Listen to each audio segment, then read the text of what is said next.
It's Wednesday night, and that means it's time for the Lamar Thomas Show, featuring the greatest receiver in the history of college football. Just ask them, Lamar Thomas. I was born in Ocala, Florida. I moved to Gainesville to go to high school. Being recruited probably since the 9th grade, illegally, I might add, by the University of Florida.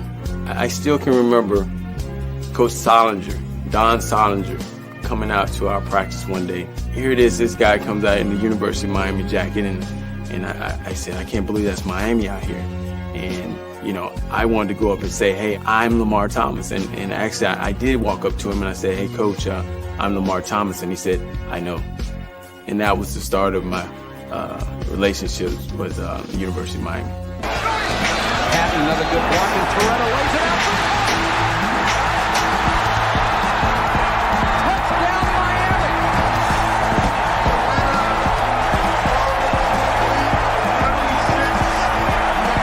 Miami. You come down here, you'll be on TV every weekend, dominating. I thought about it. I said, man, where do I sign?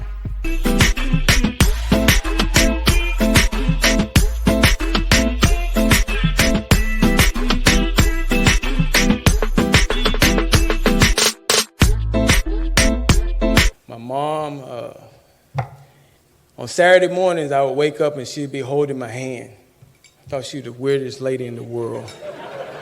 But she was holding my hands and she would be rubbing them and saying, one day these hands are gonna make you a lot of money. She was smart.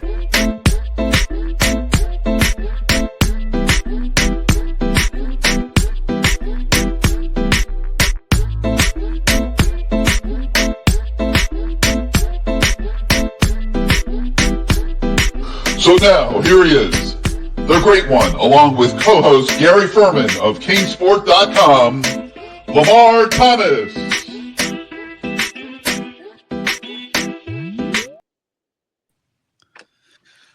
What's going on, LT? Man, it's so good to be back. It's so good to have my voice back, actually. But it's great to be back. And Gary, you're looking good, man. You look like got a little shine on that forehead a little bit. You too, man. You too. You got the little salt and pepper working there? A little something, as they say. A little something. I'll tell you, watching that guy from Penn State trying to cover you was like watching that right tackle from Notre Dame trying to block Reuben Bain the other night. Yeah, it was pretty. That was scary, bad. How that guy was like, woof. I bet he's having nightmares right now as we speak. He was like falling over himself trying to drop into pass coverage. Yeah, it was a great night for the Hurricanes. A great night, Gary. Great night. I got to tell you, man, to walk into that stadium, I had a little sense of I didn't know whether to be excited or scared. You know, just after last year, I such a big letdown at the end of the year. So there was some excitement, but there was anxiety about being a Cane. And, you notice I didn't say much in the social media. I wasn't giving it to too many people because I wanted to see for myself. I wanted to see if $4 million was worth it. I wanted to know if $4 million was worth it. And this team and all the players that they were able to acquire this summer were worth it and going to be together as one and play together as one. And I saw some really good stuff there. So let's start out by welcoming everybody to a new season of the Lamar Thomas Show presented by Caneswear. Lamar is physically in the store right now himself, and I'll go to a little bit of a wide shot here so you guys can see a little bit more of Caneswear, your ultimate source for all your Miami Hurricanes merchandise needs. They're over there at 2655 South University Drive in Davie and Caneswear.com. You can see the information scrolling on the bottom of your screen. And man, that place was lit up like a Christmas tree this weekend, Lamar. I was getting calls. You know who called me? He said, man, I can't get into Caneswear. The line's all the way down the block. Devin Hester wanted to go shop on Saturday, and he's like, I can't get anywhere near the place. Hey, it's a hot place. It's a hot place. Dale Dawkins told me that he was asking questions about what gear had I bought here. So he wanted to one up me. Dale Dawkins of the Bomb Squad. He wanted to one up me. So this was a hot place, man. So they need to get a daiquiri machine in here and have it open while I'm here. There you go. A daiquiri machine. I like that. Daiquiri machine. There you go. So I told Devin, I said, go to the back door, knock on the back door, tell them you know Lamar Thomas, and Ken will help you out and let you in. And sure enough, it worked. He got in the store. He got his stuff, and his kids were very happy at the game on Sunday night, decked out in their orange cane shirt, and of course even happier at the way the game went. And I wanted to start out with the environment at Hard Rock, and it wasn't going to match 2017. The emotions were different. Well, for starters, it was pouring all afternoon, so people didn't get to really tailgate the way they normally would. So they were only like 60% inebriated as opposed to 100%. Yes. They would have been had the weather been better. And I think that people walked in there, Lamar, with greater expectations this time around than they did back in 2017, where nobody really thought Miami was going to be able to compete with Notre Dame. And the game turned out to be a great game, and the crowd got into it. And Hard Rock Stadium was as loud. People like Kirk Herbstreit and other people who were there said it was as loud as any stadium they've ever been in. I don't think it quite reached that level on Sunday night, but it was pretty amped up nonetheless. The atmosphere was great, sold out crowd. Record audiences on ABC nationally. I think it was the second highest Sunday night college football game in history. About 12 million viewers were tuned into the game, or at least recorded. I don't buy into those things. I bet you it was way more than that. Like, come on, like they don't register everybody. But your thoughts, going into the stadium for a new season, and the Cane alumni turned down in mass. I mean, all your brothers were there on the sideline. Michael Irvin, man, that guy was putting on a show of his own, and was something else. We'll show a little bit of that video in a little bit. But just your thoughts in general on opening night at the Rock. Again, I walked in that stadium. First of all, I thought I was going to get there early, but thanks to my dad not getting the Hooters on time where I was picking him up from, that we were a little late. So I got there a little late, but the tailgating was everybody was still outside because you couldn't go into the stadium. I think maybe because of lightning, so people were still outside, and there was still some tailgating going on. But I think a lot of fans were, they were amped up about the game, but they still were a little, And Notre Dame fans, they're not rah-rah people. They're just cool. They're hoping for a win, and they're gonna throw out a little comment every now and then. But they were a little scared because they might have got slapped once or twice. But it was a good little environment going on there before the game, and then to see all the alumni, Randy Bethel and the Vero Beach crew, they had a little tailgate, a big tailgate actually outside. So a lot of the guys were there tailgating. Even Jimmy Johnson came over there, Michael Irvin, all those guys were there. And of course, when we walked in the stadium, we have the alumni crew who really takes good care of us. I want to give them a big shout out. Alicia, Monica, Amanda, Mo, Myrna, who used to give us the weekend money, who used to be the secretary. Myrna was there? Myrna is at the door, giving the tickets, signing you up. I mean, I have to give her a kiss every time because I need those $32 that I used to get every weekend. You know what I mean? And she's still there, so she helps. And and Rick Rimmer and Jessica Green, they do an outstanding job. They are the ones, and poor Jessica, she had to run back and forth because she is with the stars. Rick is upstairs in the suite with the alumni, chilling, enjoying life, and Mo. And Jessica is escorting guys in. I mean, she's dealing with Michael Irvin. That's enough to deal with. Then she's dealing with Edrin James. She's dealing with everybody, all the Hall of Famers. I even saw Jim Kelly at that thing. You know, it was about 7 Hall of Famers down there at one time.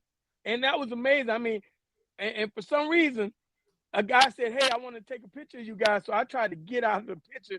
And Ray Lewis told me, no, get your butt in here. And I felt I felt like he said something nice to me. That was nice of him to put me in that picture with all those great, Andre Johnson, all those guys were there. But it was a great environment. And again, I just want to say thank you to all the alumni relations people and all the programs, because they really help us making that day very special for us. But that sideline was crazy. There were so many people down there. I saw Stephen A. Smith and his hairline. I saw a lot of people. Trick Daddy. Rick Ross was down there. Rick Ross was at Caneswear this weekend too, Lamar. Rick Ross was at Caneswear? Wow. Yeah. Wow. He got stars in his thing, man. There were all kind of people on that sideline, man. So you knew it was a game, a true game that the Stars wanted to be at. And again, I was a little nervous because of last year, and I wanted to see what they had to offer. I wanted to see if the $4 million was well spent. I wanted to see who the guys were that they had brought in. I wanted to see if our defense was better than last year. I wanted to see if we could tackle, if we could cover, if we could fill the gaps, if we could keep contained, all of these things. And on offense, I wanted to see if those receivers were going to be just as good as the group from last year, and the running backs coming back, in our O-line. And on top of that, who the hell was our kicker? That's another question I had. So all these questions I had going into that stadium, it was a lot. It was a lot to unlock, and they unlocked them all. They answered every question, and we'll talk about them all tonight. So my first question is: so Jimmy Johnson was out in the parking lot in the rain tailgating with you guys? He came out there, and I saw him taking pictures. He was a little worried about his hair. Oh, by the way, thank you, Jessica, for this hat, the alumni hat. Yep, there it is. Oh, wow, that's nice. Football alumni wearing that. Thank you, guys. Rick Rimmer, thank you. But yeah, Jimmy was outside taking pictures with the alumni guys. I mean, hey, Jimmy's living a great life. And there are a lot of people there. It was a great environment. Did you see his little WWE walk into the stadium for the to spin the siren? No, I missed it. Was it cool? Oh yeah, it was it was a little long, about a minute, but they showed him walking through the corridors underneath the stadium and then walking out into the stadium, and of course everybody went nuts, and he cranked up the siren and did that thing. It's a new tradition. It's a new thing. I saw him doing that. I was on the sideline when he was doing that, but they're making more tradition, and that's cool. I love it. It's kind of like the Panthers. They're trying to do something like the Panthers and the Dolphins. Yes. They bang the gong at the Panther game. So yeah, at the Dolphins game, you have somebody saying, "Let's go Dolphins." That's right. I remember you did that once. I did. I remember that. Yes, I did. Yeah, that was pretty cool. Special. All right, so we had the tailgates in the rain, but that didn't stop anybody. If Jimmy's out there getting his hair wet, then it's okay for everybody else. And we talked about the Stars on the sideline. Nobody. Michael Irvin, you can only wish to contain him. You can't stop it was absolutely unbelievable. In fact, I have some video here to show everybody in case they didn't see Michael Irvin. So let me play that real fast. It was unbelievable. That was some good shit.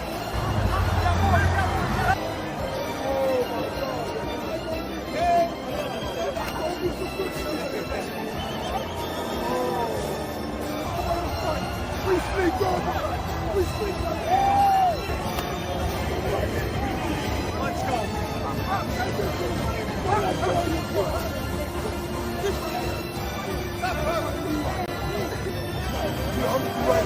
I'll be right back.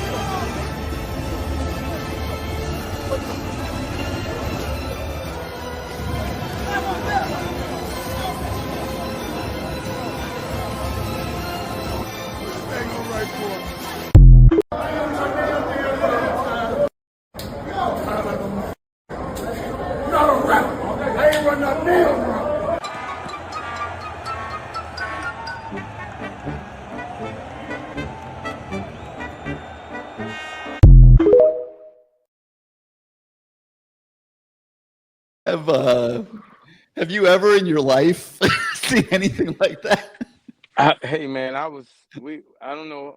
I went to almost every game last year, and he was like that every game, man. He is hype, man. He is the ultimate hype man for the Canes. He loves it, man. He loves it. He loves it, and you gotta let him do his thing, man. I one time I went, I said, hey Mike, man, hey, calm down a little bit. Hey, no, they need to see this. They need to feel this. You go ahead, brother. You go ahead. They can see and feel him for sure. Now, Yeah. of course, we had the usual build up for the game, and everyone gets into the whole Catholics and convicts. They tried to revive that again, and so the history of that got sort of brought up. And I didn't remember that it was actually a student at Notre Dame that created the whole thing and started selling the T-shirts. And the Notre Dame administration started to say, this is getting a little too serious, and they decided they weren't going to play Miami every year anymore. But now I think we're scheduled to play them like 5 times in the next 8-9 years or something. And it could even get increased with the ACC potentially going to a 9th game and Notre Dame factoring in there in some way, shape, or form. Although they will not join the conference, they continue to play that independent game. Hard. Whatever. Being independent didn't seem to help them too much the other night, Lamar. So I don't know what to tell their administration. But there were some Notre Dame podcasters that tried to revive all the nonsense, and I know they got under your skin. Let me play that real quick, and I will get your thoughts. The biggest advantage that Notre Dame has is that Miami is a bunch of unintelligent thugs that just play instinctually and not wisely. And the best thing about Miami, for their purposes, is that they're a bunch of unintelligent thugs who just play instinctively. It's the best and the worst thing. I mean, really? Like, seriously? Well, I can tell you this. The guys that played, they were in the box next to us, Tim Brown, Reggie Brooks, oh, really? Holtz. I talked to those guys, and it's not like that. Those are fans that just want to make it into something more than they had to be.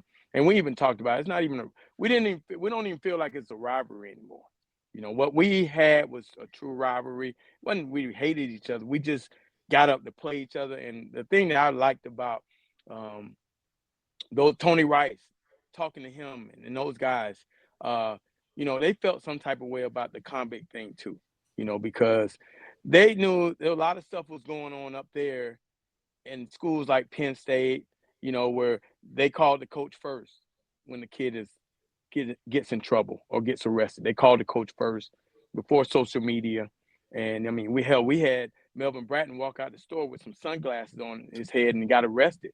Like, he didn't even know what he was getting arrested for, and it made national news. So they understood, and they also looked in the mirror and said, hey man, that could be us. So I appreciated their honesty on the whole thing. They cringed too with the whole convict thing. And it became black against white, and it got a little out of hand. But you know what? If that guy made money, hopefully he was able to pay for his schooling, to go to Touchdown Jesus High School or whatever the hell it's called. And good for him. All right, Auburn Catfish, he says, crazy game. Carson Beck looks pretty good. CJ Carr overrated. I know you and I walked out of there on Sunday night thinking this CJ Carr guy about a month from now is going to be a hell of a lot better than he was on Sunday night. What do you think of Carson Beck? Well, again, I wanted to see if it was $4 million or was it $4.5 million? I don't know, whatever it is. Right now, they say 3, 4. He's got incentives. It'll end up being more. Right now, I give him $1 million. Okay, I give him $1 million right now. He ain't at 4 right now. He didn't do anything to wow me. He's a game manager. You're only giving him $1 million because you're still mad they didn't have NIL when you played. Yeah, part of that is true. Part of that is true. But I'm only giving him $1 million right now. He go out and play a good half against VCU and then beat USF. I'm gonna bump it up to about $1.5 million. Then take on them Gators, them crocodiles, and then you earn your $4 million, baby. I might even chip in $2. because I got 2 national championship rings. I'm a little different than you. I don't want to see him for a half against Bethune. I want to see him for like about 2 plays. Like, okay, and then we'll see Emory. Yeah, let's see Emory. But like, why take a chance on any frontline player That's true. getting into that game on Saturday and getting hurt with the potential type of season that you might have in front of you if you can just keep improving and keep playing well? Yeah, I would let Emory Williams take this one personally. Not because you're not scared or anything, but you want to be smart about it, you know. But we also saw that in college football today, you do need depth, especially at those positions, and because you never know what's going to happen. Not saying that it can happen, but you got to have a guy that can get around and manage the game just as good as the guy that you're paying a lot of money to. All right, now, so Carson Beck takes over the controls of the offense, and it's different than it was last year, Lamar. I mean, it's a different offense. It's a lot of the same plays, but it feels different. It looks different. I felt like once they got the 2-touchdown lead, there were kind of handcuffs out a little bit, you know. I mean, we'll talk a little bit about that. I mean, a lot of people saw the same thing. Canes kind of pulled it back a little bit and just tried to, you know, run out the game, and it caught up with them at the end. And so I hope they don't ever do that again. But it was, from an offensive standpoint, it was different. It wasn't as freewheeling. It was much more controlled, but it was effective still, right? Yeah, I mean, you know, I think that was a good defense as far as they had some really big secondary guys. There was really good looking guys in the secondary. And some nice looking defensive ends, and I mean they're gonna have I don't think they were big enough in the middle as far as their D linemen, but I think that's a good defense that we played against. But I think our offensive line was able to, in the second half, kind of grind on them a little, kind of mash them a little bit. And I think what Mario was trying to do was kind of ease that clock up a little bit. But like you said, it kind of caught up with us. We weren't able to run the ball as effectively as we were in the first and second quarter and the fourth quarter. And, you know, you talk about our running backs, man. I don't know what happened to Jordan Lyle. Maybe got a little nicked up, but a little bit. You know, you look at Fletcher and the way he was able to, when he hit that hole, man, he hits that thing hard, man, and he's coming downhill. That's a big guy coming downhill. He had some good runs. I think, what'd you say, 15 carries, Gary? And that's 15 carries. I think he averaged about 4.4 per. And that's a good night for him, because he's given everything he got in those 15 carries. You don't want to overwork him, but you know the other kid came in. Well, hell, what's his name again? Marty Brown. Marty Brown. Well, his real name's Charmar, but he goes by Marty. Okay, Marty. And again, tonight you'll hear me mention a lot of guys by number, because I don't know who the hell these guys are. You know, it's no more watching the guy develop and you fall in love with him. These are 1 year hitter and quitter and get out of here guys. So I think Marty's got 3 left. Marty got 3? Yeah. Well, we better keep greasing his pocket then. That's the only way he got 3 around here. But I tell you what, he did an outstanding job. He got his 15 carries. He ran the ball hard. And that O-line, man, they opened up some big old holes for those guys, man. I love seeing our O-line and what they're able to do. I think gave up 1 sack. And on that sack, that was a great move by the defensive end. He gave him the old Freeney, that old Syracuse Freeney, that Indianapolis Freeney, where he got him going up and spun around and got around. Yeah. But that was a great move. But other than that, I thought the O-line played well too. I mean, we got to get better at the penalties now. You know, we had some penalties. We got to get better at that. But overall, the receivers, I thought they played well. I want to see, Bethune come in here. I want to see number 3 get his due. That's Joshua Moore. I'm a big fan of his. Malachi Tony, he should get some reps this game, some good reps. I mean, he's a young guy that can move. I mean, a quicker Restrepo. You know, he's learning the game. He ran a great over route. They caught that one lurk and got him, ran behind the safety and in between the deeper safety and just continued to run. It was a good throw by Carson Beck. And that zig route he ran where he got him going, and he's so quick. He's cat quick. The guy's cat quick now. Yeah. And he's a tough end of it. His dad was a hell of an athlete, man. Man, goddamn. His daddy could jump over a car. Yeah. Back in the day, he's a hell of an athlete. But overall, and you got, what's the kid? C.J. Daniels? Is that his name? C.J. Daniels. They made the hell of a catch. Yeah. Man, that was them gloves worked like a mug. Boy, I wish I had them gloves when I played. I mean, look at that thing. Look at that catch. That is a poster. You got Michael Irvin in the back. Man, that's a beautiful post. You need to get a post of that. That's beautiful. It was something else. I That mean, was a great play. He bailed. Did you ever make a catch like that? Did you ever make one like that? One-handed like that, elevated as high as you can go. Did you ever yank one down? Probably in practice. Hey, I was too afraid to do it in the game, man. I put two hands on that thing. Watch JoJo Trader warm up sometime for a game. He catches everything with one hand. I've never seen anything like it. That's those guys, man. Today's kid drives me nuts as a coach because I'm like, I hate OG Beckham, whatever the hell his name, OG Dirty Bastard, whatever his name, Beckham, whatever his name is. I hate that guy because he got everybody wanting to catch with one hand. And so I'm a guy that I teach, get two hands on the ball, man. Get two hands on the ball. Give yourself better odds catching the ball. But everybody want to be OG Dirty Bastard, I guess. I don't know the guy's name either, too. I'm getting old. I can't remember nobody's name. That's what I call it. Shannon Dawson, he knows how to freaking draw it up for the slot receivers now. Yeah. Some of those plays, those third down plays, the one in particular where Malachi Tony looked like he was running an inside route and kind of stuck his foot in the dirt and went back out and was and they'd opened up the field for him. He was isolated out there. Yep. I mean, what a beautifully designed play that was. And I just think Shannon Dawson, traditionally the slot receiver in his offense is the dude. Yeah. And that's why a true freshman like Malachi Tony can walk in there and be a star from day one. That offense is designed for him. Well, we saw what a slot receiver could do last year with Restrepo. So, this offense, and if you don't have your best DBs in the middle of the field, a lot of times you got these guys on the outside, like Notre Dame had some really good guys on the outside. Well, somebody got to cover the inside guy. And if you got a dog in there inside, man, he is going to kill your fourth DB. Think about it. You got a guy that could be a number one receiver inside playing against your fourth best defensive back because some of these guys aren't good enough to play in the slot. That's what happens, and he's taking full advantage of it. Shannon Dawson, good game. He called a great game.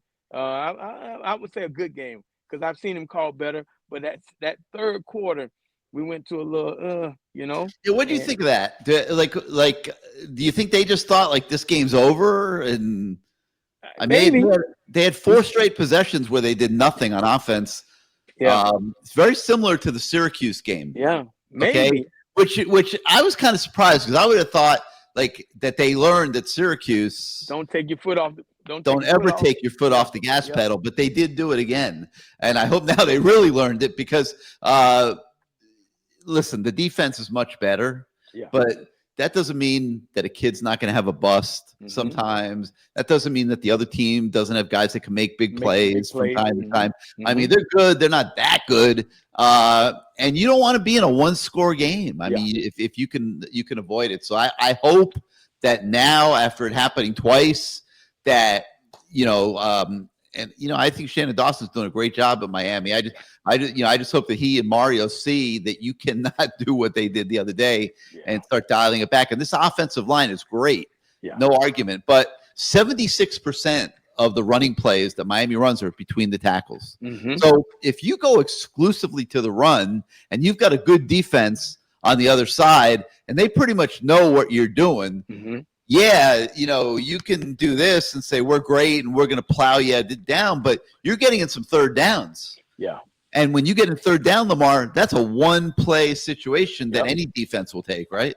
Oh, yeah. I think that, I think in this game, because they felt like maybe Notre Dame was softer up the middle with their, not really big guys like you would see maybe in the SEC. I didn't think they had big, huge guys up there. They were able to run the ball, and they felt like they could run the ball in between the tackles. Now, you know, without running game, you're going to need to be able to run the ball outside the tackles.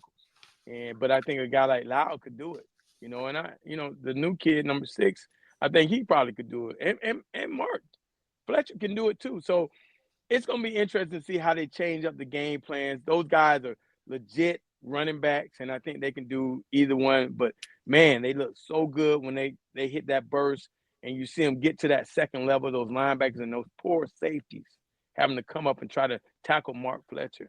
Whew, man, that's something. When they were running offense the way the offense is designed, run pass, you know, and mixing it up, they looked really good, Lamar. Yeah. But when they dialed it back in the second half, they didn't look so good. And this was one of the best teams in the country last year on third down. I don't have the stats in front of me, but they were right there at the top of the third down rankings in terms of third down conversions. Because of the second half, they were only 5 of 14 on Sunday night on third down, and that is extremely substandard. And they let Notre Dame back in the game. Like I really felt like when I was watching that thing at the beginning of the third quarter when we took that 2-touchdown lead, I just felt like, man, that was an impressive middle. They call it the middle 8. It really turned out to be like the middle 10. Yeah, I'm like, man, Lamar, that was impressive as hell. I mean, thought it was gonna be a blowout, man. Well, just the way they, you know, everyone talks about executing it. You defer the opening kickoff so that you could put yourself in that situation.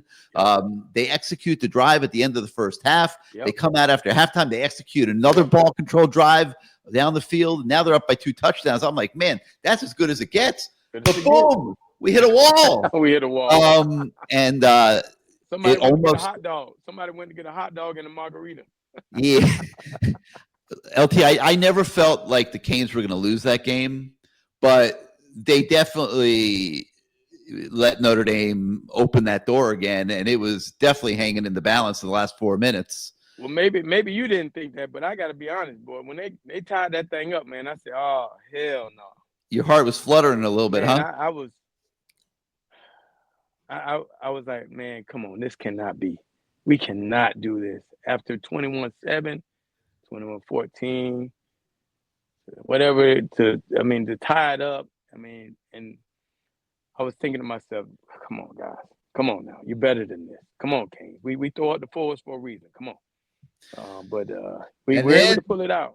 And then the real fun began. They decided to play for a field goal. Okay, now, hey man, saluting Carter frickin' Davis. Okay, That's Carter Davis. I mean, first of all, he ran out on the field. I said, man, who let that drunk daddy out here? They uncle like that, looking like that, bad body built. You know, come on, man. I saw him run out there. What of the kid's body? Listen, I didn't know he was the starting kicker. I'm just like, damn, I'm glad he ain't 36. You know, he's 38. I was like, okay, that's cool. So he started running out, and I'm like, dang, he built bad. Look, you know, and that first kick, which is a bad snap, I was standing right there, just dribbling along, and you know, that was a bad deal. So I'm thinking, as we're setting up, I'm like, where's this guy from? I asked him. I said, he kicked the FIU, or right? And I was like, FAU, the same. Yeah, and he was 4 for 11. 4 for 11. So I'm thinking, in field goal attempts at FAU. Oh man, you had a new holder that also. I mean, a new snapper that also came from FAU. But listen, he missing kicks against Western Kentucky. He missing kicks against. I mean, you know, all these. He cost them the Michigan State game, right? That's what I'm saying. So I'm like, oh, we are setting up for this guy. And you had a bad snap earlier in the game. We had a bad snap. And you're playing a game you have to have. Like, they had to win. Listen, Miami had to win this game Sunday night. Okay. I closed my eyes. I closed my eyes. But man, I closed my eyes. I was just listening for the crowd. I ain't gonna lie to you, Gary. And when he made that thing, but to see it on TV, the way he drew that thing in like a beautiful Tiger Woods draw shot. Bam.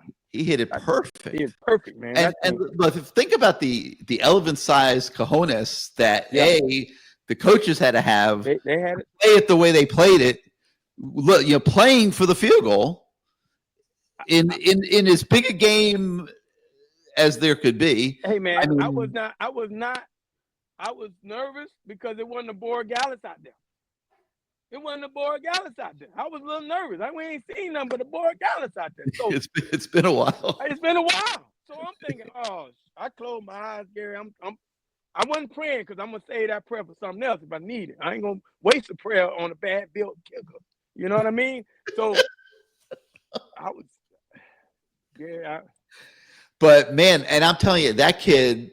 All right, so he comes into Miami. Mm-hmm. Okay, they brought him to do kickoffs. He's got a monster leg. Every kick is out of the end zone. You noticed. I mean, kid's got a monster leg. The ball just explodes off his foot. He was brought in to do kickoffs. Okay, spring practice, he beats out Abram Murray, who was scholarship. Who was brought in as a scholarship kicker to be the next kicker after Borealis. He beats him out in spring practice. Wow. Sends Abram Murray to the transfer portal. Okay. Oh, then the coaches go to Texas, and they get this Bert Auburn kid who kicked for Texas the last couple of years. right. Had a horrible end to last season, but he was in the portal. They grabbed him to compete with Carter Davis. You know they thought he was going to be the kicker, okay? Right. Freaking Carter Davis beats him out, okay? And now Carter Davis is there nailing two kicks in the fourth quarter to propel the Canes over Notre Dame. Just a great story. I hope he can keep it up. Hey, Carter Davis, you need to walk into Mario office, take your pants down, and say, "Show me my money." Yeah, Get that. yeah, that'll go over. That'll go over really well, Lamar. Great advice. Hey man, he made a big kick though. I got to give it to the guy, man. Now he's a household name. Was it Carter Davis? All right, I got to write that down. Hey man, it was a good kick. It was a great kick. Won us the ball game. And in Miami, man, you win games around here, man. You continue that. Everybody will know your name. And I won't be making fun of body shaming. Okay. My bad on that. All right. So you're in that situation. Yeah. At early in the third quarter, and you're an offensive guy. You've been offensive coach for a long time. Mm-hmm. You're sitting there thinking, we've got control of this game. Yeah. Our defense is playing great. They can't score on us. We don't want to make a big mistake to let them back in the game. Okay, right. you know that's what they're thinking. Yeah. Okay, how do you balance that with what happened, which was going too far in the other direction? Well, sometimes, Gary, also the weather plays affected. It can affect you. As we saw, footballs being tipped around and fumbled and things like that. So I think they were more cautious and they were trying to be on the conservative side, which I get it. But Notre Dame also got it. And they got it with 2 touchdowns and got back in the game and made it a game again. So we were very fortunate that it turned out to be the right decision this time. We've seen it so many times where it turned out to be the wrong decision, but this time it turned out to be the right decision. But hey, this team, they talk. You read all the and watch these guys on the clips. They talk about togetherness. They talk about the time they have spent getting to know each other and be around each other and becoming a team. We thought last year with Cam being there, bringing these guys together, maybe that's the formula of having guys that experienced that last year and bringing in a guy like Carson Beck, who played in some meaningful games, a lot of meaningful games in the SEC. Having him the head guy with the experience from last year, maybe that's the formula because they look like you look at some of those guys, they look like an entirely different team. You look at Messidor now. I don't know what he's on or what he ain't doing. That man looks good, man. He's healthy. Pause. Okay. Pause. No diddy. But that man looks good, man. He's healthy. I mean, he's number 3. He looks awesome out there. And you got, Ruben Bain catching tips and good play by Jamar Brown out there, getting his arm in there. Those guys, kudos to their weight staff because those guys look good, man. They look really healthy. I don't know what they're doing, nutritionists over there, all that stuff. They look good. Those kids look good, man. They look really good. And they played, that humidity level had to be high, and it probably hurt Notre Dame a little bit because, but those guys are ready and they played their butts off. play their butts off. You could tell under new defensive coordinator Corey Heatherman that he's enabling them to play fast and free, and you kind of saw that on opening night. You know, the tackling was better. It was just a clean look, right, Lamar? Yes. It was the tackling was a lot better than last year. You know, but it's different guys in there. They brought in some guys that not saying anything because the last year's defensive coordinator, I really liked him. You know, but those players sometimes didn't play right for him. You know, it was just a different scheme. Maybe these guys are playing better in a different scheme. Maybe it's less thinking, but they look like they were in the right place, except for the one play where they broke a coverage. Obviously, that was a big play, but there was I saw very few. They missed a couple shots with the screen passes, and maybe one on the tight end up the middle. They missed a tackle, but not too many glaring misses of tackles like we saw last year. I mean, it was almost every other player missed tackle, and you know, they looked like they were running around to the ball. I mean, anytime a defensive line was Justin Scott goes out and blasts the wide receiver on the screen, they're turning and running to the ball. That is being taught. And kudos to the D-line coaches, Jason Taylor, and what's my man name that played at Miami before? Damian Lewis. Damian Lewis. He got them boys humming out there. I mean, so the beginning game plan is, okay, we're going to throw the ball, not let the quarterback have to win the game in the beginning. Get him comfortable, spread Miami out. Hopefully they'll move some guys out the box because Miami, just like everybody else, even the armchair quarterback, we're going to stack the box and make the quarterback beat them, okay? They're throwing little screens out there, and they were getting some yards here and there, okay? But Miami made the adjustment and told their D-lineman, hey, man, what are you doing? You're taught to rush and retract and go find that ball carrier. And, man, that boy ran. He rushed, took one step, and he ran. And let me tell you something, ladies and gentlemen, D-linemen are like freight trains. They can't stop until they hit something. They're going to run through whatever. They ain't stopping because they're going to pull a hamstring, big, fat, greasy, turkey-eating guys.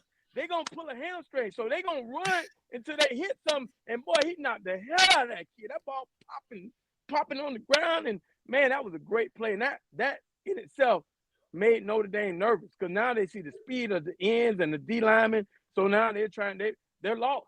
They don't want to throw the screens no more because they know them guys getting out there, man. That was a beautiful, beautiful defense of Jason Taylor and them boys humming, man. They doing a good job out there, Gary. Doing a real good job. I want to talk to you a little bit more about that in a second, but let's take a brief pause here and hear from our friends at Caneswear.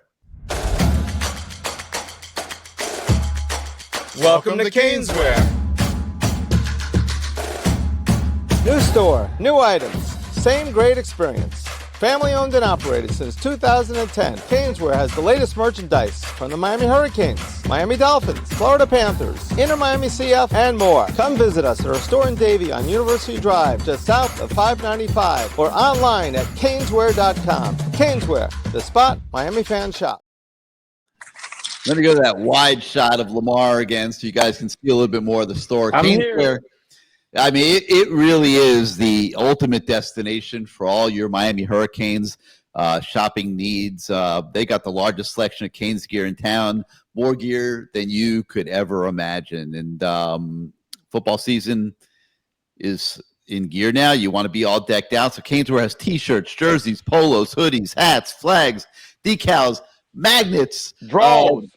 What else they got behind you there, Lamar? I see some NHL stuff. That's Panther stuff. We'll they get to got that. Panthers. They got all kind of jerseys. They got a bunch of jerseys in here. They got Dolphin stuff. They got Heat. They got everything in here, man. This is a one-stop shop for your South Florida shopping. If you're into sports, man, I see some Dolphin cups over there. I see some Hurricane socks. I see a Panther jersey. I might have to cop.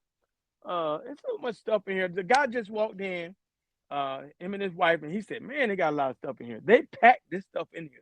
Come on and buy it. They want you to buy it. Come on in here and get it. Come get it, baby. I see an Ed Reed jersey over there behind you, too. Yeah, Ed Reed up there. Oh, Ed Reed. But they've got sizes for men, women, kids, babies. They even have stuff for your pet. They will dress your pet. You come Caneswear, they'll dress your pet. And Gary, they got paddles for what's that thing called? Pickleball.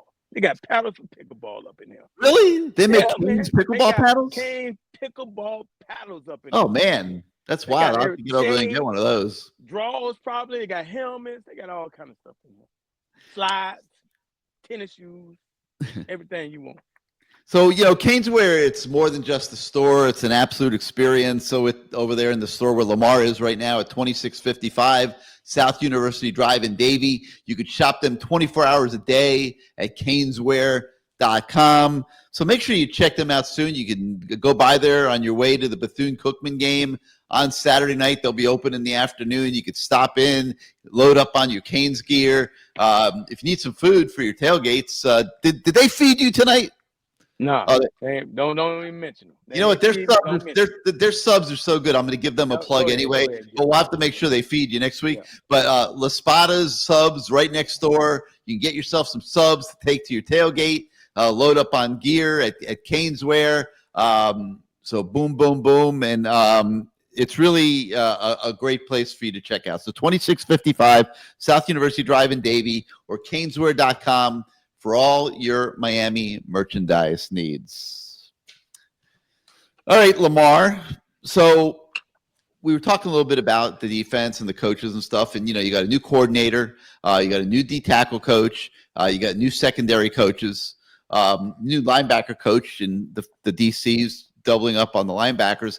And it just looked different the other night. Coaching, I'm going to give a plug to your profession now. I mean, coaching matters, doesn't it? Yes, it does. Oh, yeah. It definitely matters. You got to have the right guys. You got to have the right guys on your staff, man. And Mario has had guys on that weren't the right fit for him, and he's gotten rid of them. He's had guys on that, that have gone other places. He's brought a lot of guys in there. He's still trying to find the right fit. But right now, and it's only one game. Okay, it's only one game. But right now, those guys look like, hey, man, they're whatever they're doing over there is the right stuff, because that defense looked 100% better than they did last year in a game like that. Especially, and we got to talk, because it's those last two games, pretty much. Those are the games that we remember. Those last two games. Actually, and the Georgia Tech game. Those three games. So, pretty bad. If you even wondered about coaching and whether it makes a difference, take a look at Florida State. Okay, mm-hmm. Like they made a few staff changes. They bring in Gus Malzahn to run the offense, mm-hmm. And Gus Malzahn brings in his offensive line coach for many years. They're on the same page. They're in concert with each other, and they just lay it on Alabama. Yeah. I mean, it was stunning. The physicality up front that Florida State brought that they didn't have last year, and now they have. I'm like, man. I was looking at the calendar. We got them in about a month. Gary, one game at a time, man. No, I know, but I'm just saying it's going to be game on up there in Trailer Hasty. I mean, it's going to be game on for sure. Yeah, I mean, you could see that's a capable football team now, and. But coaching again, just really was shining through. You have the same head coach, but he has a better staff now. And a head coach can't do it all by himself. And Mario has certainly found that out as he's had to recreate this staff 3 times now since he came here. I think he's got it right this time, Lamar. Yeah, staff continuity, man. You got to have the right guys on your staff. And they got to be able to coach together. And the one thing that I've seen on successful staffs, they all got to be working towards the same goal. If it's all about you trying to have the best players because you want to be able to go somewhere else, then it's not going to work. You all got to be working towards the same goal. It can't be a star. The head coach is the star, okay? And our job is to bring the best out of each and every kid so we can play better as a team and win games and not worry about, am I coaching an All-American or my guy going to be a first-round pick and all that other stuff, because I've seen it happen with that guy. It just tears the staff apart. because it started, oh, well, why does this guy have to run when, he's a first round pick? Well, man, we're trying to win games around here, though. So I think Mario, again, he's been through it. This is, 3 years trying to figure the right thing out. So far, game one, we say it's the right one. Now, it could change. We don't know. But right now, today, we like what we saw as fans. I mean, because I am a fan. I'm an alumni, but I'm a fan, and I like what I saw. It even carried over to, Kevin Beard with the receivers. I mean, look how good they played the other night. Yeah. Not just with Tony, showing out and CJ making the great catch. How about the way they were blocking, Lamar? Yeah. I don't know how much you were watching that. I was watching from upstairs. I mean, those guys were blocking their tails off, man. They were like getting after it. Of course I was watching. That's my deal. That's one of my pet peeves as a receiver coach. Those guys have to block. I mean, that's why I got to play early, because of blocking. You got to go in there and get your job done, and you got to, and who knows, you're in there, they might have to audible, but you stay in there on the run play. I remember guys would come out of games, I would run in there to block. And my redshirt freshman year, that's 15 catches, but the majority of the time I spent blocking. But, that is an important part of the game, and I love to see guys do that, because it's saying that we're going to do whatever it takes to play. We're going to do whatever you say, coach. You want me to block? Okay, I'm going to block, because I want to play. I want to be out here on this field, and all these fans are seeing me out here, seeing my family get to see me out here, and I like that. And I saw him. I mean, we talked about that. Andre Johnson was on the sideline, Mike Irvin. We were talking about that, and we're constantly talking about receivers and what they're doing and what they need to do to get better. And that's our conversation the majority of the time. And Mike saying that he still can play, which we call bullshit on that. But hey, EJ is ready. He wants Michael on staff. The minister of culture, he's calling him. Well, I mean, you got what you gonna do? You want Mike to show up just for Saturday? Because Mike got stuff to do during the week now. Yeah. Mike can't be giving all that energy to the. That's a lot of energy, man. He ain't gonna do it 6 days a week, and then Saturday he gonna be gone. So calm down on that. Let Beard do his job. Mike can come in and speak. They'll probably pay him to come in and speak each week if that's what you want.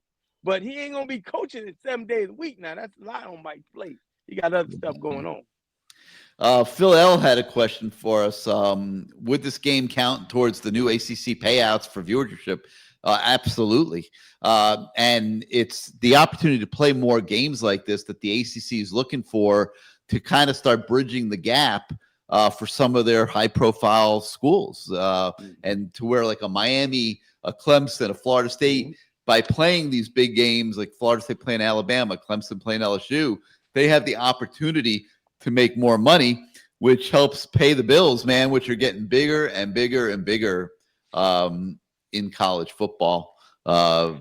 It's amazing. And, you've gotten to know Joe, the president, a little bit. And I have. And man, this guy is unbelievable. The way that he has remade the university in terms of support of athletics. I mean, Miami's gone from being a poor, cheap school for decades that always skimped on athletics and football to now it's almost too much in the other direction, quite honestly. I mean, it's like they get to spend and do whatever they want and whatever they need, and there are no limitations. And I've always found that when you have that kind of mindset, sometimes you end up wasting money, but they are spending and spending and spending.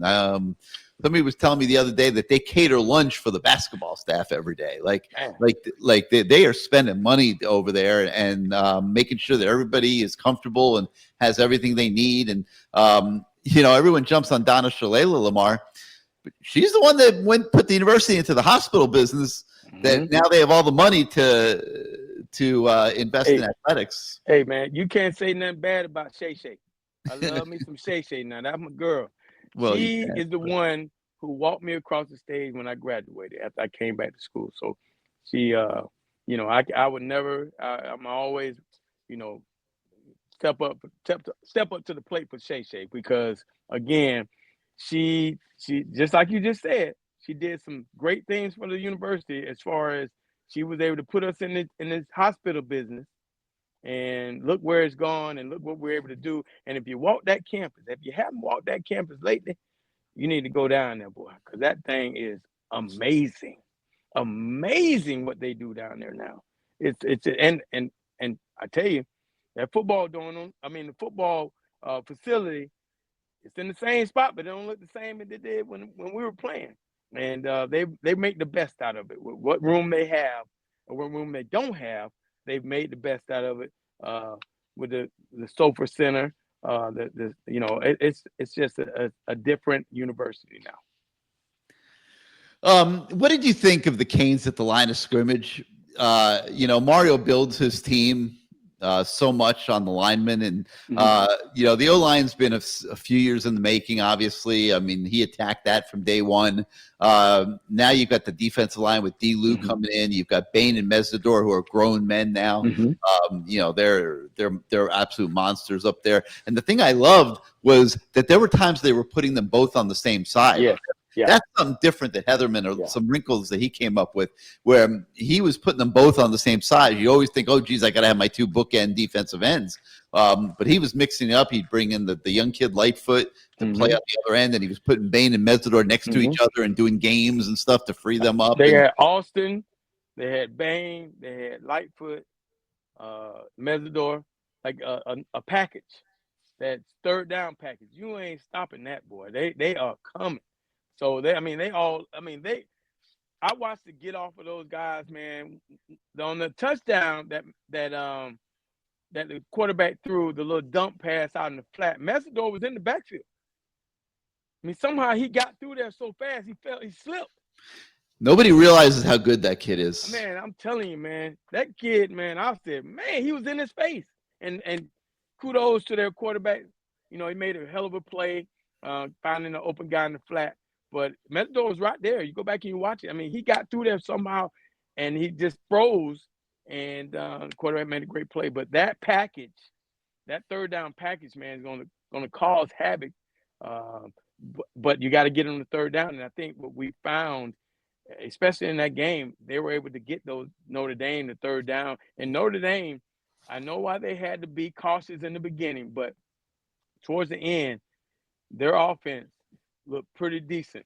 Looked better than they did in the beginning. And they're gonna be a team to be reckoned with, later on in the year. So their third down percentage was actually better than ours. They were 4 of 9 on third down. We were 5 of 14. That's a good team. Well coached. Yeah. So Callie Kane, he says Carson Beck reminds him of Ken Dorsey. What do you think? Ooh, well, I mean, Ken Dorsey was a manager, a game manager, but he had a lot of nice weapons around him. Like, not saying that Carson Beck doesn't have nice weapons. I mean, you're talking about Hall of Fame weapons, but these guys could develop. I mean, you saw what Malachi was able to do, C.J. Daniels, Joshua Moore, who else? They got a lot of weapons. The other wide receivers what's his name? I'm forgetting now. Keelan Marion. I mean, he was out there. He might even start. I don't even know who these guys are. Man. He did start. Yeah, Marion came from BYU. He's one of the best kick returners in the country. Yeah. But he's getting the chance to prove he could play receiver too. I mean, so he has the weapons. We just got to get to know him. And guys, if you're listening, Zero, if you're listening, you know how we gonna get to know you? Make some plays, baby. And then we'll know your name. And right now, you Zero to me. I don't know you. You know what I mean? That's what I look at. I gotta know. Let me tell you how I found out that was Mesidor. I said, "Damn, who is 3?" It was like, that Mesidor. I said, "Oh, okay, Mesidor. Okay." You gotta make some plays for me to know your name, baby. Yeah, I don't know. I mean, hell, I'm gonna call you by your number. That's what I did when I was a coach too. You can go the whole year and be just 7, but you make that play, boy. You C.J. Daniels. LM points out the referees were helping Notre Dame out. Lamar, they were holding the receivers. Yeah, they were. To no end. Why were they allowed to do that? And how do you deal with that as a receiver? As a receiver, it's hard, man, because you're you're taught to not, we teach you not to continue to battle down the field. Once you get your move, you get their hands off you and you're running. If you keep battling them, you're slowing yourself down. You can't get the separation. So that's a hard one. And they were allowing it. I mean, they were truly allowing it. And, as a receiver coach, I mean, I'm over there yelling at the guys and not my guys. I'm yelling at the referees. What I love to do is find out who those guys were. And I'm calling them by their first name. Hey, Jim, come on, man. You got to give me that call, man. Come on, man. They're holding, man. And then they'll say, hey, coach, you're not playing. You're right. But no, they allowed that a lot, which was weird. But, I think if you look at it, they allowed it both ways a little bit because we had some too, as you watched. I wasn't looking at that. You saw that? I didn't see our guys grabbing. A little bit. So that's why I didn't complain much. You think the referees just decided we're going to let them play tonight? Like we're just going to let them compete? I don't know. Maybe they did. I mean, hell, they might have been pissed off about the rain. I don't know. I don't know. Maybe they stayed in the crappy hotel. I don't know. Something happened where they weren't calling it.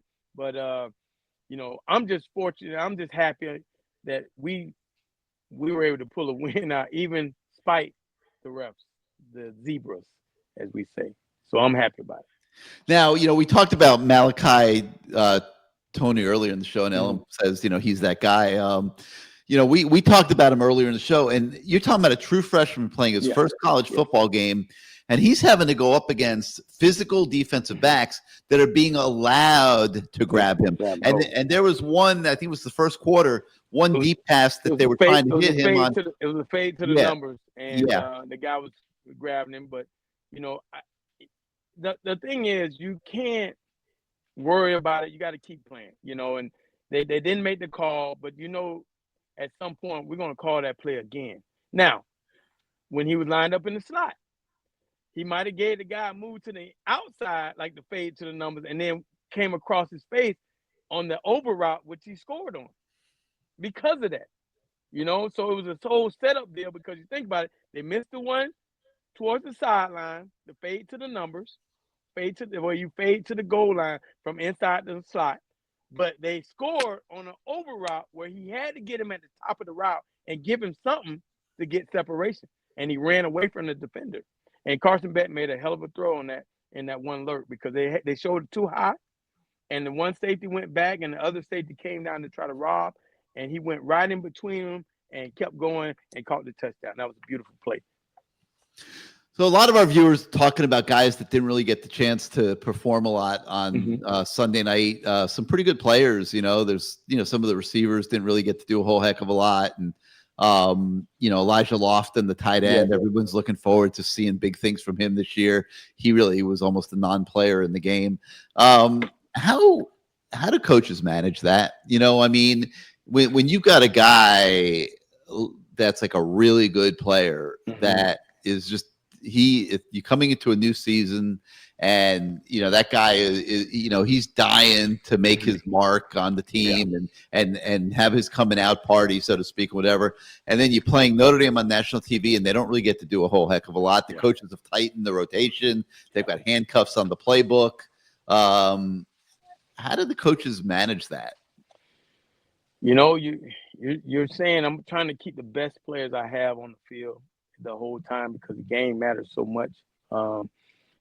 It's a tough one because you're looking at those guys who've just given everything they had during the week, and they're looking forward to an opportunity. But you also know that as the head coach or the offensive coordinator is telling you who he wants in the game in certain situations, and the quarterback are telling you who you want in the game. So it's a tough one, man. What I used to try to do is keep those guys in practice that I knew that were going to play the majority of the reps in the game, because I didn't want to disappoint those guys by the guys that weren't going to play a lot getting their hopes up to play a lot, and the guys that were going to play, giving them a false narrative that had them go sit over and drink some water when in the game you ain't gonna get no water.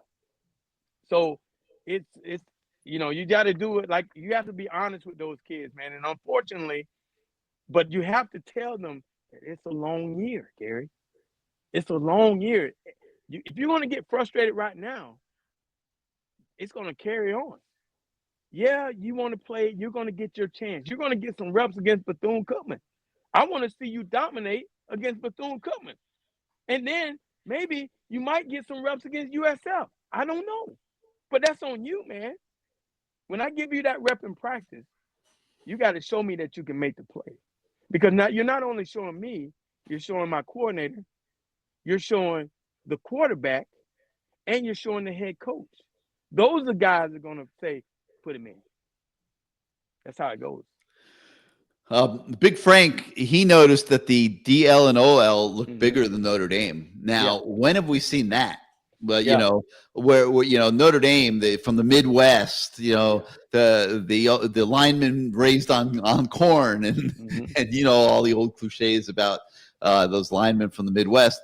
You mentioned the weight staff and the nutrition staff earlier in the show, and this is probably physically might be the best best looking Miami football team.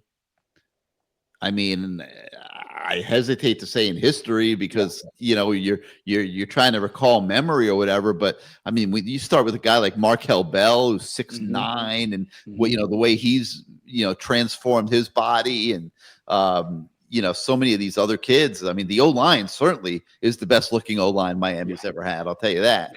Cooper looks good. Inez looks good. He doesn't look like. And all those young kids too coming up. You know, a guy like that could look like somebody's old uncle. You know, with the booze in their hand, with the hat to the side, and the toothpick in the mouth. But he looked good, man. I mean, they look physically fit, and they look like they can go into the fourth quarter and still dominate. That's the thing. You don't want. We've had guys before. We've had linemen look out of shape, and and you see them huffing and puffing. But whatever they did this summer. And I think they made some changes in the strength staff, but whatever they were able to do in this first game, they looked pretty good. They looked like they were ready because, again, this is a long season. You got to keep them in shape, and they just look better. They look like a better-looking team. And I mean, no question about it. You know, we talk about Miami going a little conservative in the second half, but Notre Dame, they were conservative from the get-go. And you and I talked about it a little bit as well. There was probably a little bit of frustration on the Miami defense. You know, that they think their pass rush is pretty damn good. But Notre Dame was getting rid of the ball so fast that they weren't really getting a chance to get to the quarterback until it counted. Until they had to hold it a little longer because they had to try to go a little further. I think they found that out, Gary, early in the game on one of the first third downs, and they said, "Man, we can't hold the ball. These guys are coming, man. They got that package. They're running stunts and games and beating our guys, man. They're quick, they're fit, they're skilled, and so I think they found out early that Miami was not to be played with the D-line. And when you saw what happened you knew they had to throw the ball. They knew they had the rush lanes. I think 1 or 2 sacks. There was like a meeting at the quarterback, a party at the quarterback. 2 guys hitting the quarterback at the same time. So, I mean, I was watching them at the end of the game, and like Mesidor, like he and Bain. Just like they took on almost like a different, there was almost like a different, like you could just see, like I'm watching it from a distance, but you could see like they didn't care what the call was. No, they didn't care about anything. They're like, I am going to get the quarterback. Okay. And man, they were meeting at the quarterback, and it was just so impressive. And I don't know that either of these guys is going to, they're not going to get 18 sacks like Danny Stubbs did. They're probably not that type of player, but when they know it's time to go, they're pretty bad dudes. Yeah, they're pretty good, man. They pinned their ears back and they were going at that quarterback. They had their eye on the prize. It was pretty damn good to watch. I mean, 2 or 3 sacks at the end of the game, and they pretty much ended the game. You couldn't do anything. Now you're asking your quarterback, who made some big plays by getting out the pocket, can't get out the pocket.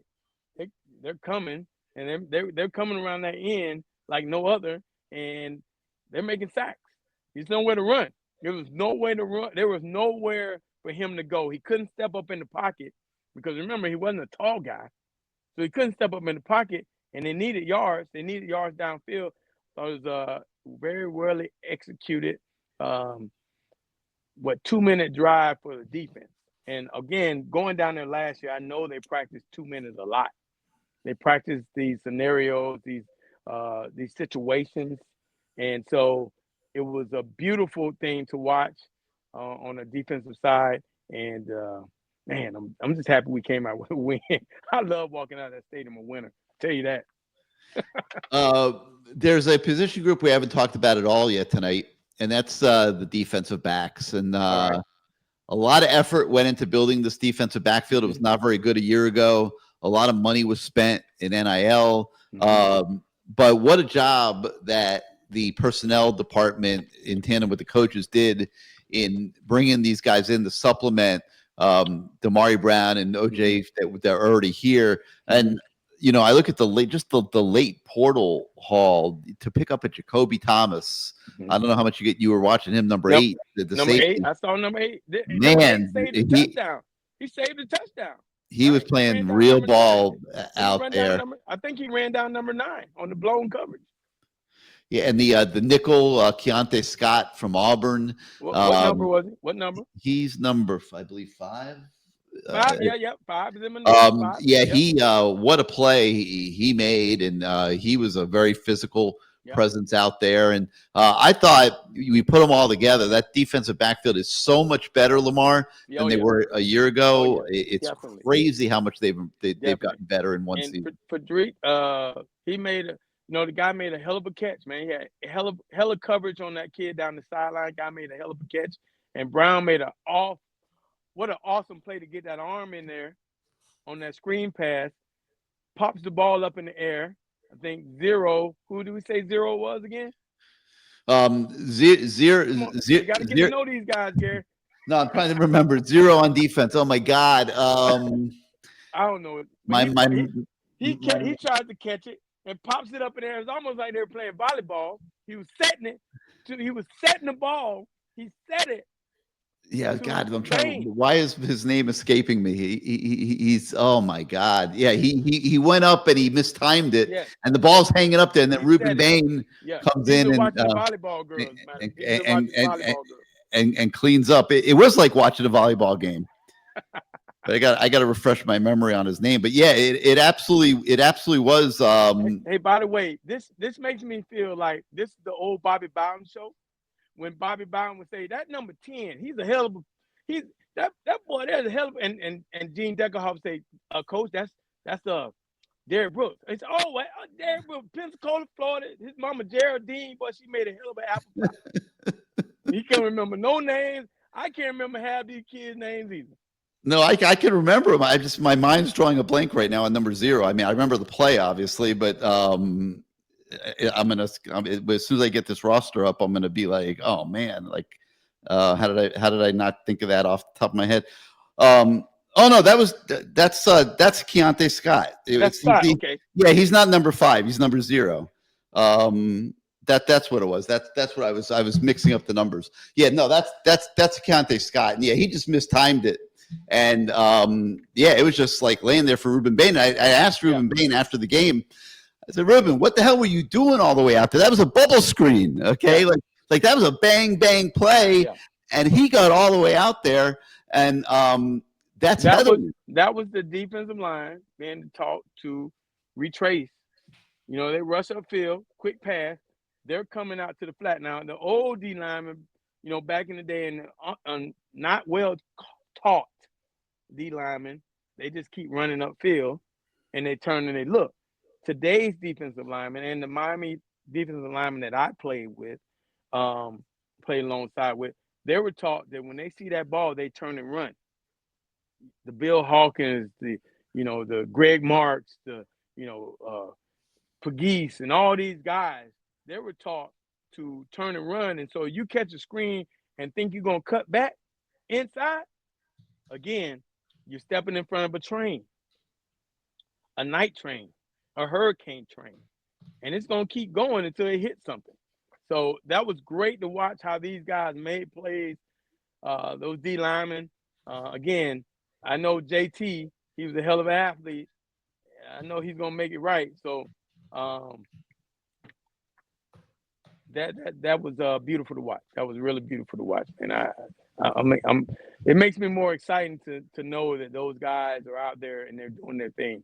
And not saying they weren't doing it last year, but we lost Ruben Bain the first series of the year, right? Remember that? Yeah. We lost in the first series of the year. So to see him out there playing, and to see Mesidor looking like he's looking, and see the additions that we've made on the D line, man, it's beautiful to watch. That makes it easier on the linebacking core. So let me ask you a question. How good do you think this defense can be this year? I think they can be good, especially if you keep it simple and let them play fast, because it looks like that's what they were doing now. You got some really good linebackers in there. Saint, he's running around making plays. And go along with that defensive line, and now you got corners and safeties making plays, and if you keep it simple, guys play fast. It's when they have to think, they get confused, they blow stuff. And again, that one play down the sideline, that was a blown coverage. I saw the linebacker, he was peeking in the backfield, and he just lost train of thought of where the tight end was. But other than that, I thought they played pretty damn good, man. Pretty good. Yeah. So Phil Higginbotham talks about Mario gaining confidence in the team. Mm-hmm. That really is on opening night when you're playing Notre Dame. As good as you think your team is, as much as you feel like they've shown you in training camp, as a coach, you still have a little bit of apprehension, I guess, don't you? Yeah. I mean, we're going to have apprehension, dog. We just, it's a long year. It's a long year.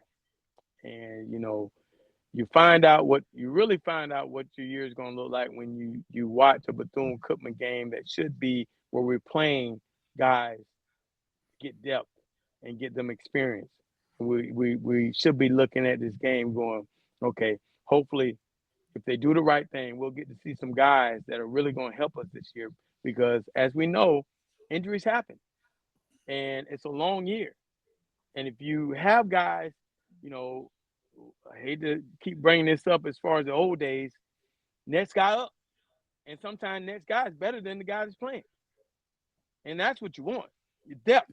You got to have depth. And, unfortunately, NIL take it away, but sometimes it gives it too.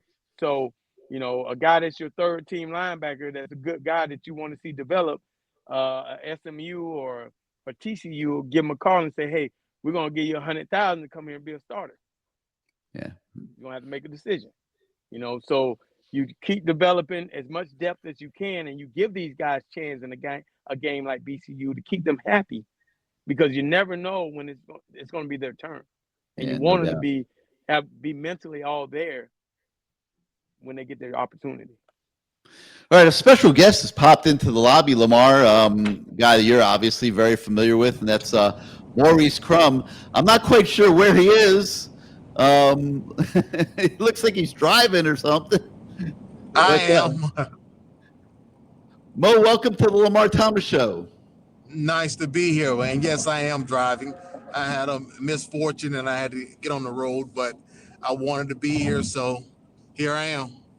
Well, we don't want you to wreck, man. Hey, man, you keep that thing steady now. Keep that thing steady. I am. That's why I'm not looking at the camera. My eyes on the road, just talking.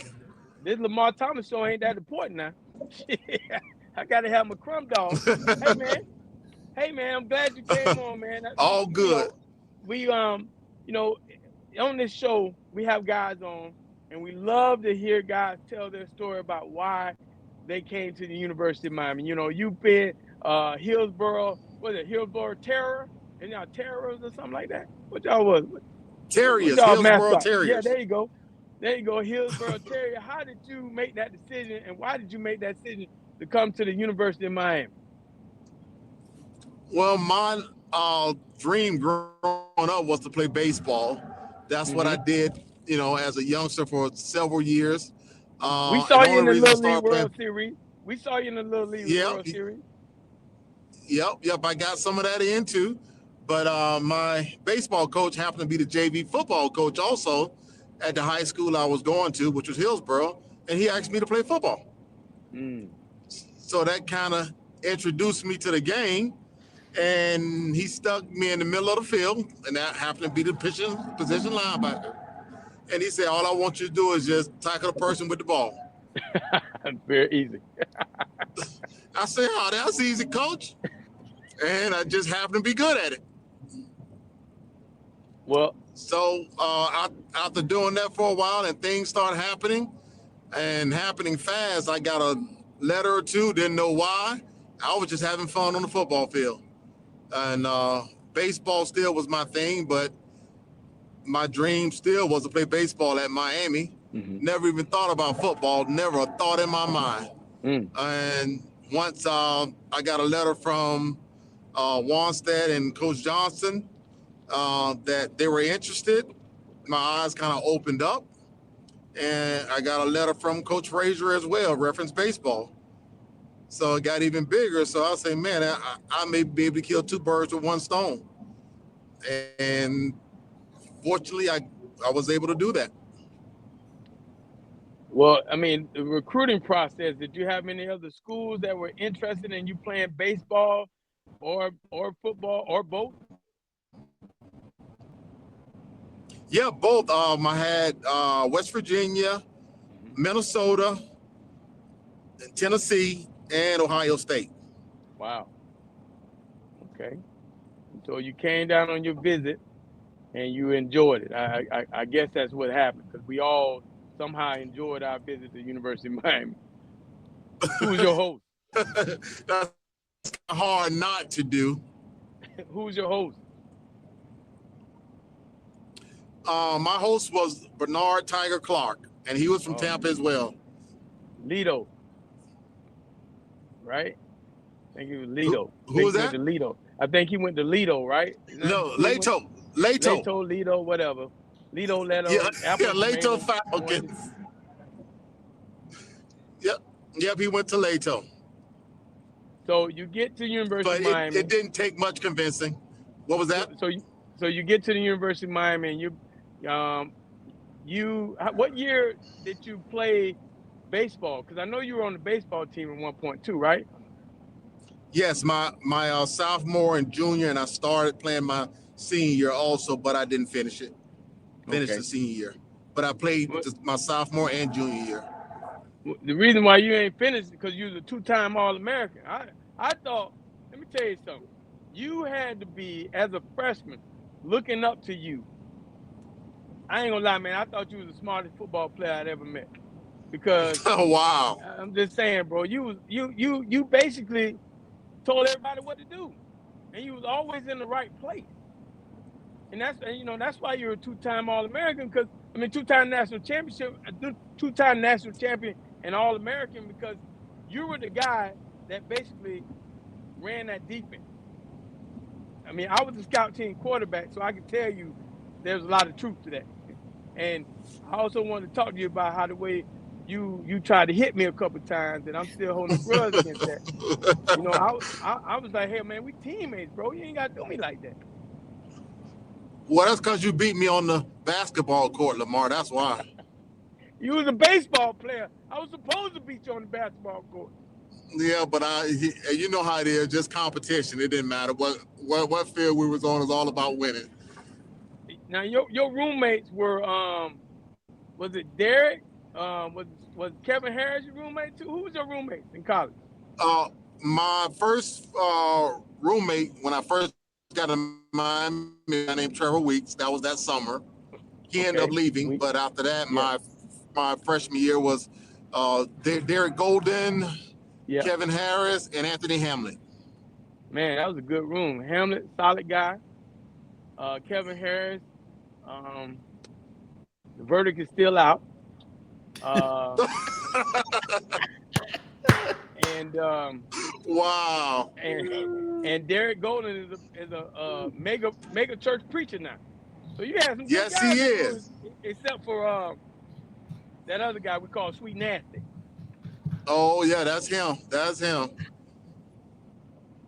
Hey man, let me ask you this, man. In your years there, playing for Coach Johnson, I mean, what are some of the things he taught you as far as being a football player, and might have taken into your new career after that when you went into law enforcement? I would say work ethic and how to try to be the best you can be at all times. Be truthful to your word. He was a man that stood by what he said, and in playing for he and Wants, that was two of the things that I constantly focused on. And me being in law enforcement, that was big for me.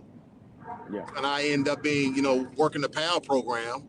So some of those same things I was taught on the field, I told, and still do. I tell the kids that all the time.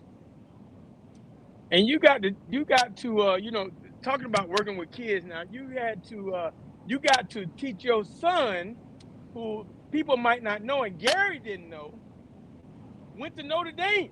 I knew he went. I couldn't remember what school he went to, and then we looked it up, and he went to Notre Dame, and it was Notre Dame week, and we're like, wow. Right, yeah. He ended up going, well, Miami didn't offer him a scholarship. I had taken him down there on some unofficial visits myself. Who was the coach then? Who was the coach?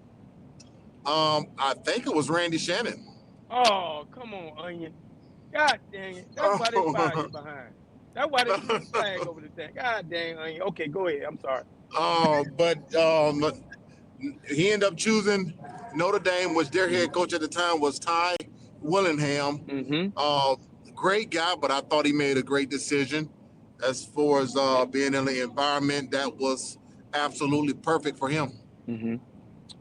And, now, and he developed into a coach. And now he is at SMU here as a co-defensive coordinator. Yeah. And we will be making a visit there, I guess, in a couple of months. Now, your son ain't got to hear this. He probably ain't going to watch this show, okay? He probably ain't going to watch the little old Lamar Thomas show. So you can just be honest with the people in here. You're going to be cheering for who? It's funny that you asked, because my daughter-in-law happened to call me at 8-something this morning, and she was talking about the grandkids and some stuff they had coming up. And she said, are you still coming to, she asked me what games I was coming to, and she said, I know you're coming to Miami. And then she said, by the way, where do you plan on sitting and what do you plan on wearing? And I said, Crystal, do you want to know that right now? Wow. And she say, I just need to know because we may have some problems. Wow. So I said, I need to call my son and ask if I could just sit in his coach's box and watch the game and still see the field, and I can change clothes every quarter. Ooh, that's a tough one, dog. You got to, I understand you got to go with blood, but you also got blood, sweat, and tears on Green Tree, baby. Woo! Yes, you're right about that. That is a lot, man. That is a lot. Hey, I wanted to say this to you too. It was great seeing you at the we had the little luncheon where we went over to Monty's, the 87, 89 reunion, and I didn't get a chance to say hello to your wife and tell her I said hello. But it was great seeing you there, and also we got to see those. I knew there was Notre Dame guys when they showed up in sports jackets. I knew it was Notre Dame guys. I said, look at these fools showing up in sports jacket in 100-degree weather down here in South Florida. But it was great to see you, man. You look good, man. How's retirement treating you? So far, so good. I'm absolutely loving it. And those guys who came in the sports coach, as you can see, they came in sweating. And but they took them off really quick. Real and quick. One of the guys, which was Reggie Brooks, he had just had he had lunch with my son 2 weeks ago in Dallas. Okay. And then he had put 2 and 2 together then, because he didn't realize that I was the one playing against him when he was at Notre Dame. And he put 2 and 2 together and told my son that he was coming here. And then when he saw me, he was just, man, small world. That's why we stood there and talked for so long like we did. But, you know, it was great seeing them guys, and it was a great luncheon. Well, we're not going to keep it too long, but I want to ask you one more thing before you go, man. What you saw in the game, give me a little insight on what you saw in the whole package of the game of Miami. I think we still have some work to do. I think we started playing not to lose. Mm-hmm. And we took our feet off the gas pedal and not, you know, doing the things that we did from down one, which allowed Notre Dame to get back in the game. I think we got to continue to play our 4 quarters from the beginning to the end of the game. Overall, I think we did okay. First games, some of those things are expected, but we still have a lot of work to do. I heard you talking earlier, like the Snakes game, BCC. They do need to get some young guys in there because, like you said, you never know, and we need to know what we have, you know, with those number 2s and 3s, and just in case that injury come about, that, you know, they'll be ready to step up. Well, Crumb, I think that was well put. Hopefully we see you at some more games, man. Don't be a stranger. Come on down. And I hopefully, if I come to Dallas now, I'm gonna take a picture and put in the group text. If you have you seen him with that SMU cap on, you know, Pedro always out there. Listen, I'm gonna be sitting next to Russell somewhere. So Russell, he and I, right. Yeah, because his son is out there too. So we'll be dressed accordingly. Right. Well, thank you so much, Crumb, man. Safe drive home. I appreciate you coming on the Lamar Thomas Show, man. And much love to you, brother. And thanks for inviting me, man, at any time. Take care, Mo. All right, have a good one. Okay, bye-bye. Maybe after the SMU game. Oh, man, that would be great. Okay, All right. I look forward to that. All right. All right, man. Okay, thanks. Bye-bye. Have a great night.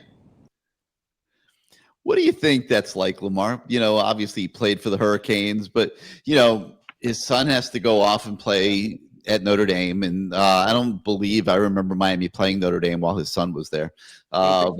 Yeah. But, you know, now his son's a co-defensive coordinator at SMU. Mm-hmm. And that's going to be a big game in the ACC this year, Miami against SMU. And he's going to come to Dallas, and his son's going to expect him to wear SMU clothes.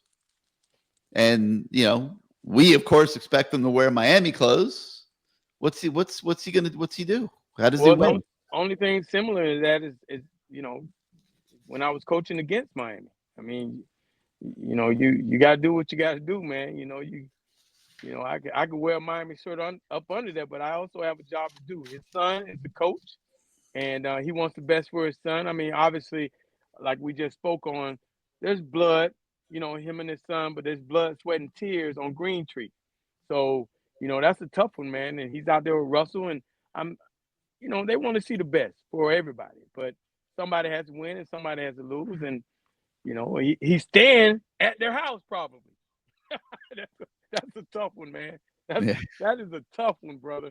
That's a tough one. But what was like for you when you had to go coach against Miami and recruit against Miami? It couldn't have been easy. Well, I felt some type of way. You know, they don't call me Petty Lamar for nothing. You know, shit. I felt some type of way about Al Golden Showers, and I wanted to beat his ass. You know, it's plain and simple. And I was at Louisville. I felt like he should have hired me, and he didn't. So it was ass kicking time. And I made sure he understood when I ran across that field, I was the first one to shake his hand and say, "You should have hired me, motherfucker." That's Petty Lamar.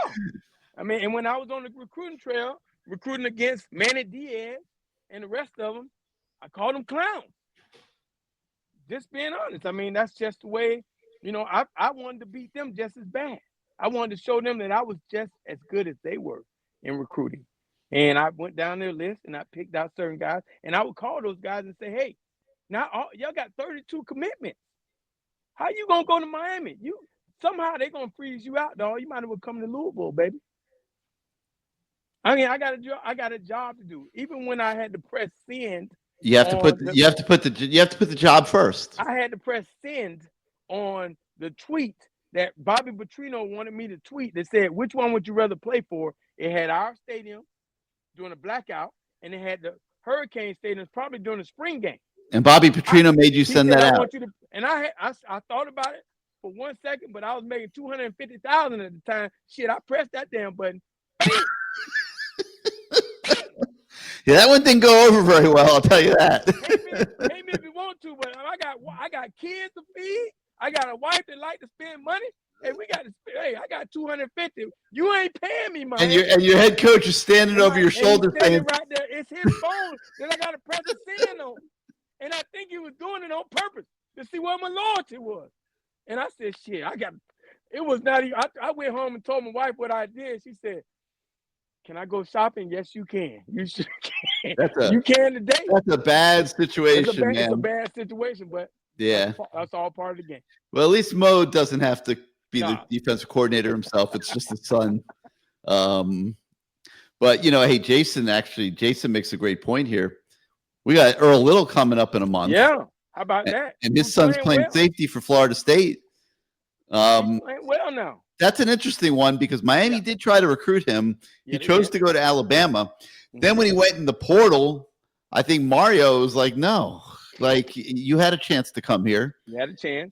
And they let him go to Florida State. Stiff arm.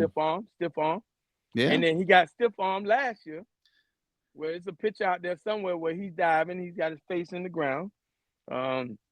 He's a good player. He went to American Heritage, maybe. Yeah. Go to American? Yeah, but like Mario doesn't want he doesn't want Miami to be like, "Hey, you go off somewhere else." Wait! Before you say that, unless you're number 4, before you even say that, unless you're that guy Jeremiah. If he wanted to come back, yes. Jeremiah could slap one of his kids or something. Could you imagine if Jeremiah Smith decided after this year, I want to play my third season at Miami? He's gonna take him too. He's gonna take everybody chip money in. Everybody chip. Yeah, I don't see that happening, but yeah, no, it ain't happening. But if it did, if they say, "Hey guys, Jeremiah's thinking about coming, can you guys donate, man?" It'd be all kind of cash out popping in. Oh yeah, they'd have no problem coming up with the NI. But you know what the funny thing is, Lamar? Had they had that mindset when he was in high school, they would have gotten him.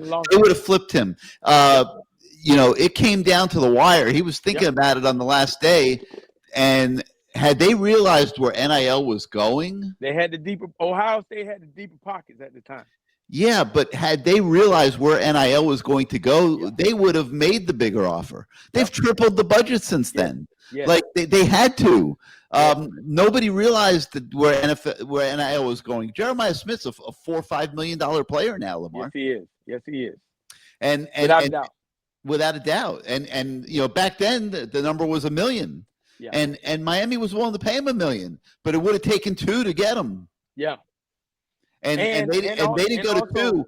And also a coach that he felt like was going to give him an opportunity to go to the NFL. Yes, but if Miami had gone to 2, I think they would have gotten him. I really do. But you can't blame them for not going to 2 because that's not where the market was back then. No.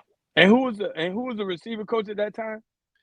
I believe it was Gaddis, wasn't it? Was it Gaddis? I think it was Gaddis at that point. Yeah. He made the right decision then. Yeah, I mean, I'm pretty sure it was Gaddis that year. Gaddis was not a good fit down here. Yeah. He was not a good fit. So you had that fighting against you. You had Stabline up there. What was it? Is it Stabline? I think it's Stabline. He's up there telling, hey, I'm the best receiver coach in the country, and I put guys in the All right, Brian Hartline. Brian Hartline, I'm sorry, Stabline Hartline. They all the same person. Yeah. White guy playing receiver, I don't know. But anyway, so I mean, it's interesting. Like I'm sure they're still kicking themselves in Coral Gables that they didn't do it, but like you can't blame them for it. I mean, the market was the market, and, correct. But it has literally quadrupled since then. Yes, it has, and we would have been able to compete to be able to throw everything we had at him to get a guy like that now. And you got Beard in there, who's a good receiver coach. Then you had Gaddis in there just yelling at people for no reason. So he made the right decision. Yeah, I mean, a couple guys are commenting about Kevin Beard. Kevin Beard came in at the very end. Yeah. He wasn't involved in that kid's recruitment all the way through. It was really actually Gaddis kind of screwed it up. Yeah, Beard. If I'm not mistaken, Beard got hired right about at the end. Yeah, and actually, to be honest, that's how I kind of found out that Beard got the job, because I think the kid tweeted out, "You got a good one. You got a good one in Beard." And that's how I found out that Beard got the receiver job before Mario, who didn't call me for 4 days after that. And but that's not a big deal. We good. We passed that. We passed that now. But Beard is a good receiver coach. I like Beard. He's the best man for the job. He's doing a hell of a job. He's doing a hell of a job. He really is. Like those kids were playing their butts off the other night. He gets them to play. Yeah. He's a hell, and they got a good staff over there. Got some guys that are in that receiver room that are really helping those guys, and they do a lot of good things. They're starting to get it done in recruiting too. They're starting to get guys. They really are. They're starting to get dudes. And there's a kid at Miami Northwestern by the name of Nick Lanier, a really good-looking young receiver. He's going to be in the 2027 class, and probably the top receiver in Dade County for 27. It looks like they're going to get a commitment from him here any minute. And so things are looking up. There's some really good receivers in this 26 class that they're trying to get, and if they get a few of those kids to go with what they have right now, and then they get Lanier in 27. It's going to be game on. And hopefully we get that quarterback from Orlando Jones, man. I like that guy. That guy's pretty good. He's a 26, right? The kid from Jones. Darian Coleman. He's committed. He's nice, man. He is. Yeah. And to go along with those receivers, if we're able to get those guys. Yeah. And then if they can, grab, get like a Derek Cooper back in the boat at running back. There's a kid by the name of Lamar from the Georgia area that they're still recruiting, and they're doing a nice job, and they've got a good strategy too. It's like, and you could think about this as from the coaching standpoint, but there's two ways the kids can go in recruiting. They can commit to you, and they're coming. And the way it is these days, those kids start getting NIL almost immediately. And they set them up, and they're good. Then there's the kids that want to leverage to the very end. Yeah, leverage it and they'll go and get the most money. Yeah, and they'll sit there and play the game, and they'll commit somewhere else. I got a question for you, Gary. So you're a recruit, and let's say we signed the guy, offensive lineman, right? We gave him like $1.5, $2 million. I don't know what that is. Jackson Cantwell, top lineman in the country. I'm just saying, like, I don't know how this works, but you got to play your season, and you're going to the playoffs. Let's say, and you're playing the number one defense in the whole world or something. I don't know. You got to make a business decision, right? Like, I'm going to get $2 million after I make it through this game, or $2 million if I don't play in this game. Oh, you mean at the high school level? Yes. Like, I don't know how they're gonna do this. Yeah, you're kind of right. Like, if you're a high school kid and you've got your future secure, what the hell do you need to? Like, if I'm at Gainesville Buell, okay, and I'm in the playoffs and I'm gonna play IMG, man, I don't know, man. Y'all got $2 million coming to me. I don't know, man. I don't know if I can. I mean, that's the way these kids think today. But like, so what I think is going on with some of these high profile kids is that, they're going to leverage to the very end. Yeah. So, Miami is just kind of letting it go for a few months. And when it gets to be December and it's nut crunching time, that's when they're going to put their best foot forward, because it's like all you're doing now is you're just setting the market. Yeah, setting the bar for the market. If a kid wants to be at your place, you take him, you give him his NIL deal, he starts getting paid immediately. But then there's a lot of these other kids, they just want to play the game right to the very end, and you gotta come up with a different strategy. So you don't want to set the market for a kid like that in August, September. You wait until December, and then you go for it. Pedal to the metal. You put your best deal out there, and you try to win. Hey, Garrett, let me say one thing, and it just popped in my head since we were talking about recruiting. The best game of the weekend for me, Petty Lamar, the best game of the weekend was watching those Syracuse get their ass whooped. Good job, Fran Brown. Talk too much shit. Good job. Yeah, there's a kid at my Northwestern, the receiver, Calvin Russell, really good-looking kid. Bad boy. He's committed to Syracuse. I know. That's why. And he shows up at the game the other night in a Malachi Tony T-shirt. Well, I also think that maybe his mom might want to get him up out of here, man. You never know.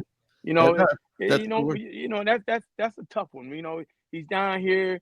You want to get out of this environment, maybe get him to another environment. But I'm just speaking on the whole Fran Brown, that cocky son of a gun. You know what I mean? I hope that he doesn't have that quarterback anymore. I hope Dabo Swinney run the score up on his ass, since he want to say thank you, Dabo. I hope we get in to play his behind and we run the score up on his ass. That cocky son of a gun. But I love Tennessee. Petty Lamar. Petty Lamar was watching that game and cheering my ass off of Tennessee. Yeah, but I will say this about Petty Lamar. I mean, that the head coaches have not, you've tried to interview for jobs down there a lot of times, and you're willing to do anything. You'll work recruiting, you'll work fundraising, whatever they would let you do, you'll do, and you're just waiting for that opportunity. So hey man, listen, sometimes in life you got to say to yourself that maybe that ship is sailed, or maybe it's just not for me. God has a plan. And you know what? I really enjoy doing my podcast. I really enjoy spending time with my family. I really enjoy getting in a new type of job field. So it is what it is, man. I'm always be a Cane fan, and I'm always be I got coaching in my blood, and I just love it. But sometimes just not for you. And I just felt like, for me personally, why am I going to want to move around every 2 years or get back into that life, especially with young kids? So yeah, you got a house. You got a house full of youngins, man. Yeah, and so it didn't happen, and it is what it is. I love the University of Miami. There's no doubt about it, and I'm always be a Cane. You can't take that away from me. But it is what it is. I'm gonna go and cheer, and it is what it is. I mean, I'm happy. I'm happy as I've probably ever been, because my mind is clear, and you just at some point you got to say, it's time to move on. And I love Beard. I love what he's doing, and I think he's the right man for the job. And I'm glad he stayed. Yeah, he's doing a great job. One thing has nothing to do with, these are separate conversations and issues. I mean, Kevin Beard's doing a great job right now. No question about it. All right, let's do some word association to finish this thing off tonight. I'm going to start off, before we get into the Cane category. All right. I'm going to start off with the Bethune-Cookman Band. All right, because I know you and I got a little bone to pick here, okay? So the Canes scheduled Bethune-Cookman.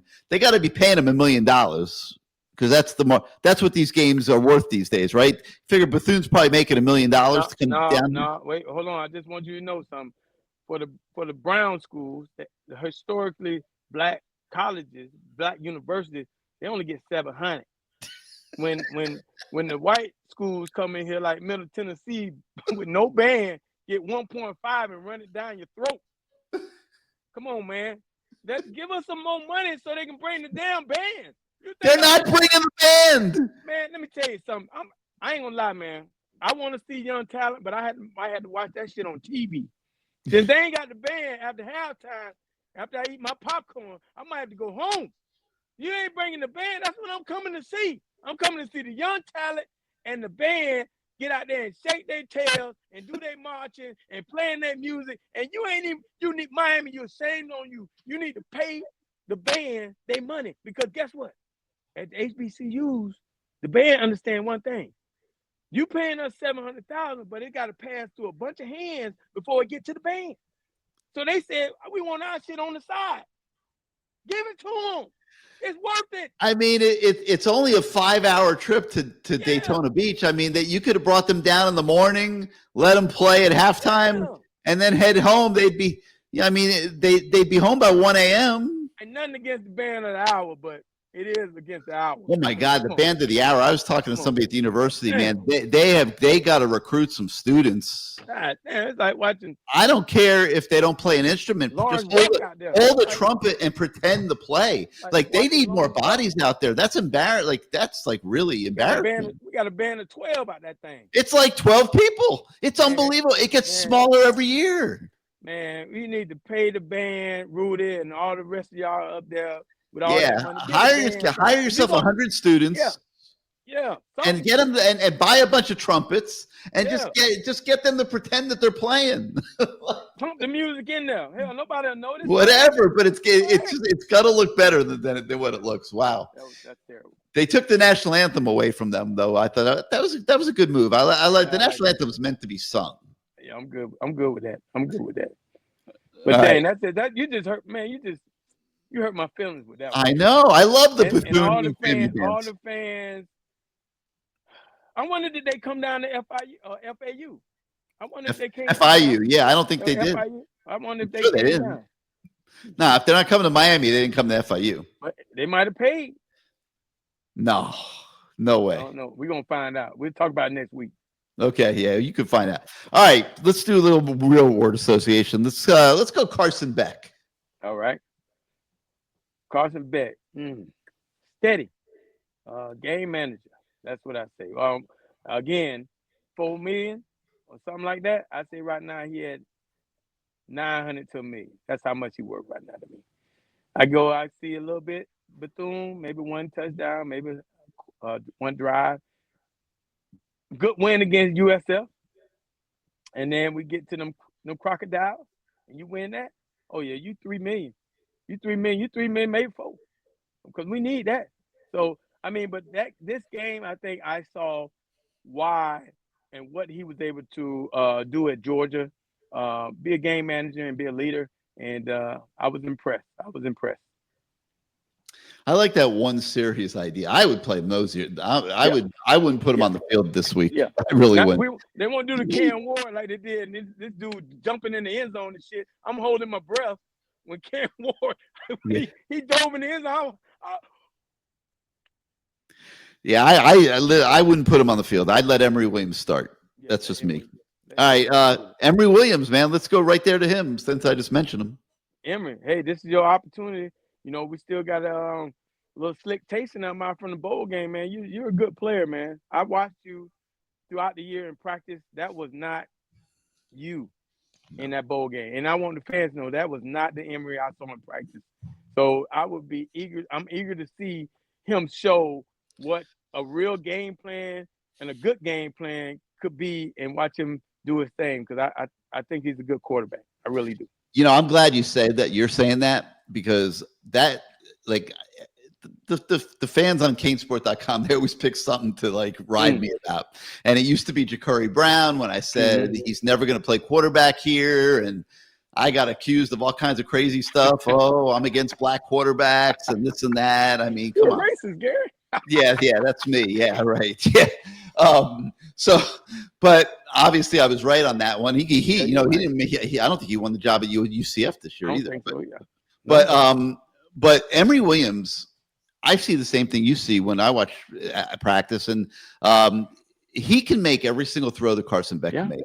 And what happened to him last year, and I finally figured it out after talking to some of the coaches and him and his family and stuff. Like, I think he just got too comfortable being Cam Ward's backup, and I don't think he was, by the end of the year.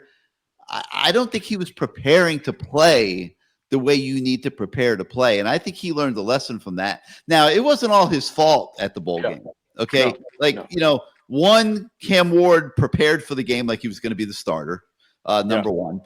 he wasn't the only one that came out of that game at halftime. All the best players on offense came out too. So now you got Emory Williams walking out there. He's got all the backups around him. He doesn't have any of the frontline players out there. No, and the receivers that didn't even play. The receivers he had all the guys that were standing there the whole year with their finger in their butt because they only got to play the top 4. Right. And now those guys aren't in the game, and the guys that are on the field aren't running the right routes. The whole thing was discombobulated. Shannon Dawson's flipping out. He doesn't know what to call. Emory Williams looks like utter garbage. Okay, he was terrible. And the whole fan base has turned on him. Okay, everyone turned on Emory Williams after that day. He didn't quit, Lamar. Nope. He had every reason to go into the transfer portal, and he didn't go in the transfer portal. He went back to work all summer with his quarterback coach, trained. This kid is running around the practice field. I mean, he's more athletic. He's gained speed. He's in phenomenal physical condition. He can make every single throw that Carson Beck can make. What he doesn't do is he doesn't do it as consistently as Carson Beck does it. And that's the difference between the two. And he's on a race against time because if he doesn't get to that level here in the next couple months, you can be damn sure that they're going in the transfer portal again to get a quarterback to come in for spring practice and compete next year. They're going to get this year's Carson Beck, because to not do so now with this golden opportunity that you have with the portal would be coaching malpractice. I mean, you got to put the best guy out there. The quarterback is everything. Luke Nickel, who's the young kid, the freshman, he's a great prospect. Right. I don't know that he's going to be ready for next year. I would say he probably won't be. Kelvin's in the chat right now saying Emory won't beat out Nickel, and he may not. But I'm not sure either one of them is going to be ready next year with that schedule going on the road to South Carolina, to Clemson, to Notre Dame. I don't think that either one of those kids is going to be ready for that next year, and I think they're going to have to go in the portal again for a quarterback. Well, I tell you this, you gotta, and I think Miami was smart enough to understand that you gotta have some quality quarterbacks for after you're number one. You can't have Poppensberger or whatever the kid's name was. That would have been terrible. And I'm glad they were able to have Emory last year just in case something happened to Cam. And this year, having a good, solid backup, because think about Florida State a couple years ago when Travis went down. You got to have a guy that can carry it on and it's not be a fall off or not that far of a fall off. A good quality backup. You got to pay for a good number 2. And I think right now that kid is a good number 2 for us. So I'm very anxious to see, and I hope that he's able to show people what he can do and make people feel at ease in case something were to happen to Carson, because we got to know what you want to feel comfortable with a guy. And if something happens to number 1. Well, he's just not as consistent as Carson. No. He's not, Mayday says, I've always been an Emory fan. Yeah, Emory's a great kid, and I think he's a very good quarterback. He's just got to be an every good quarterback, a very good quarterback every play. Like you can't have 2 good plays and 1 bad play. It just doesn't work that way. Kelvin Harris, our buddy's in the chat, and he says Coleman or Nickel will be the quarterback next year. Coleman's going to walk in as a true threat. There's no chance he's going to be a quarterback next year. Dawson loves him. Dawson loves him, man. Oh, yeah, but there's no chance he's going to be ready to be the starting quarterback next year on a team that's got to go to Clemson, Notre Dame, South Carolina, although that game might get changed. But they got a tough road schedule next year. And, Luke Nickel is a very good prospect. I don't know that he's going to be ready for that next year either. He certainly wouldn't be ready right now. I mean, right this minute, he's as good a true freshman, but he wouldn't be ready to go take that on. And what are you going to do, write off the whole season? I personally think they're going to have to go in the portal and get a quarterback again. That's what I think. But we'll see. We don't have to worry about that right now. Yeah. All right. Corey Heatherman, Lamar. Hey, it looks like he's going back to maybe the similar defense of the old. I mean, 2 and play it. I mean, they played. They kept it simple, and the guys are running around, making plays, making tackles, being in the right spot, other than the blown coverage. But I enjoyed watching them. I felt comfortable watching them. I felt like they could stop them at any time. They did have those 2 drives where Notre Dame had some good stuff going on, but I felt like our defense, man, what he's bringing to the table, and from just asking people around, the little insight that I do have, he's taking advice from a lot of the coaches to add to what he already has on his repertoire. So I think it's a good fit so far. One game in, good fit, it's a good offense, not a great offense, but a good offense that you got some opportunity to get better against BCU. You got an opportunity to get better against USF, and you got an opportunity to do what you're supposed to do against Florida. So, I mean, it sets up perfect for you. Yeah, it really After does. you got past Notre Dame. Lamar, he walked into this program and immediately had the belief of everybody, and that's not the easiest thing to do, man. It's like you're the new guy in town, and you're making all that money to come in and be the coordinator, and people are looking at you like they want to see what the deal is. Well, this guy earned everybody's respect from day one, and there is a great belief in the program to the point where Sunday night in the game that they had to have. I mean, I am telling you, if they lost that game, Lamar, it would be freaking. I don't even know what to call what it would be around here. Okay, it would be rough had they not won that game. Okay, and Mario would have been taking it like there's no tomorrow. Okay, but Miami. They had built 4 years for that game. Okay, the university had supported the program. They'd done everything that they could possibly do. And it was all culminating on this game on national TV that was going to set viewership records, which it did. Everybody was watching. It was the only game on Sunday night, and they had to have it. And to the point where they basically shut down the offense in the second half and put it all on Corey Heatherman. That was the level of belief that they had in this guy and his defense. And listen, stuff happens. Okay, they gave up that 62-yard play. I mean, it was a nightmare. Okay, and number eight ran him down. That showed me a lot about about the defense, and Kevin's over there saying about we can't forget about D-Lou, and they got a good. Mario has made the changes, and he's still trying to figure it out. And with one game in, the changes look great, and I don't see anything happening until we get to maybe USF to see, if these changes are correct. And then, of course, you get battle tested against Florida, who, by the way, their fans are talking a lot of crap right now. And they don't understand that, hey, man, you're about to play USF, who those kids are probably pissed off they're not at Florida, or they might have transferred from Florida. They might, the big 3 schools, they want to go to the big 3, and somehow they're at USF, which I don't consider a big 3 yet. And then they got to go to LSU. Then you got to go to LSU Death Valley at night, 8:00. Probably the number 2 team in the country. You better worry about your own schedule right now, buddy. Don't be talking about coming down here, because you might, you got a brutal schedule right now. So, and we got to get a little bit of USF too. So, it's gonna be interesting to see what happens. So Heatherman, he's got the belief of everybody, and he's done a great job. He really has. He's transformed the defense. It's a whole different world out there. They invested what they need to invest to get him the personnel that would allow him to do his thing, and very, very, very impressed by what I'm seeing from Corey Heatherman. All right, Lamar, let's finish it off tonight with Mario Cristobal. All right, classmate. Hey, man, you had a good showing out there. You had me a little scared, man. In the fourth quarter, I was like, man, we got a bunch of timeouts up there that we might need to use 1 or 2 of them. But it worked out. You had faith in your defense and your kicker, and it came through, and we were able to win the game. You got kudos on that one.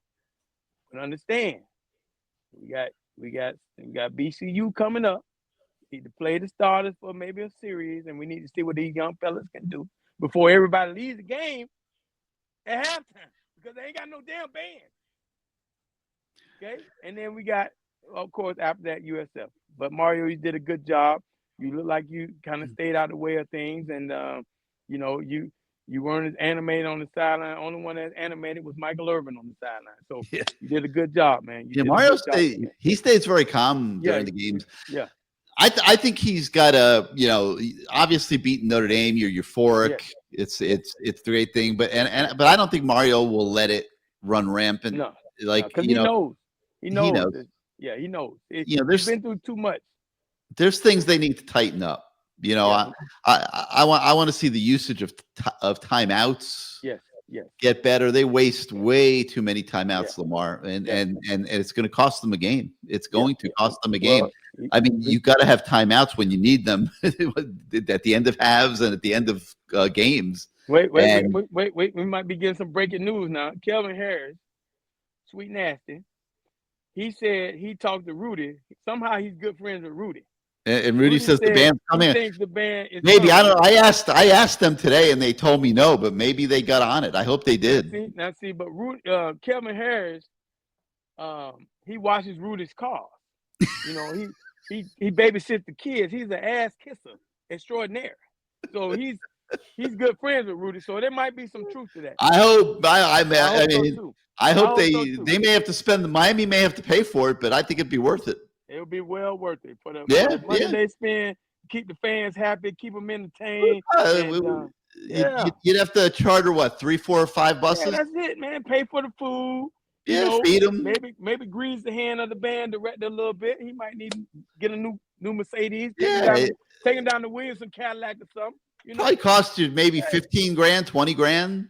No, it's gonna cost more than that now. Hold on. It will. What do those buses cost to rent up one of those buses for the day? It's about 200. About 100, 200 to make that whole thing move now. That's a lot of people and food and hotels. Think about it. Wait, you think it costs $100,000 to bring the band in? The biggest gripe that FAMU had was they have a lot of kids from South Florida. So they wanted to stay. They wanted to put up all those guys. The band is over 150 people. But all they got to do is leave Daytona 9 in the morning or whatever, bring them down. Yeah, but again, they got a lot of people from South Florida. But why not be able to stay and you know, and hang out for a second, you know? Give them their money, yes. So you want them to stay overnight? Yeah, they want to eat. They shouldn't have to get back on the bus like that. So you got to find 100 hotel rooms too. Yeah. Exactly. 150 hotel rooms. I mean, come on, man. Come on, we got it. All right. Well, we'll see. We'll see. Call Carol Sofa, put them up at the Fountain View, baby. Carol's probably watching the show. She watches the show, Lamar. So I don't know that she's going to want to pay for the Bethune band. But yeah, maybe somebody will make it happen. I sure hope so. As of this morning, they weren't coming. So we'll see what happens there. Anyway, Lamar, great show. We got to thank Caneswear, man. For keeping the doors open for you tonight. Let me go wide shot again one more time here so that everybody can see a little bit more of this Caneswear store with all the merchandise there, the T-shirts, the hats, the polos for men, women, kids, babies, pets. Everybody. Like whatever you need with the U logo on it, they've got it at Jason Caneswear. Taylor shirt right here. Jason Taylor shirt. Show your guns. Oh wow, yeah. That's nice. We got the Jason Taylors in this thing. What like the Chuck Taylors, the Jason Taylors. Yeah, but you got to look like Jason Taylor to wear that with the no sleeve. With the no sleeves, man, you got to be kind of jacked, Lamar. Yeah, you're right. You're right. But anyway, yeah, we thank Caneswear. You've had the information going across the bottom of your screen the whole show. We thank everybody that watched tonight. We thank Maurice Crumb for stopping by. Going to be very interesting to see what Maurice Crumb is wearing on, I think it's October the 31st, when the Canes roll into Dallas to play SMU. And Maurice Crumb Jr. is the co-defensive coordinator for SMU. So that will be an interesting night to monitor. We'll have to check that one out.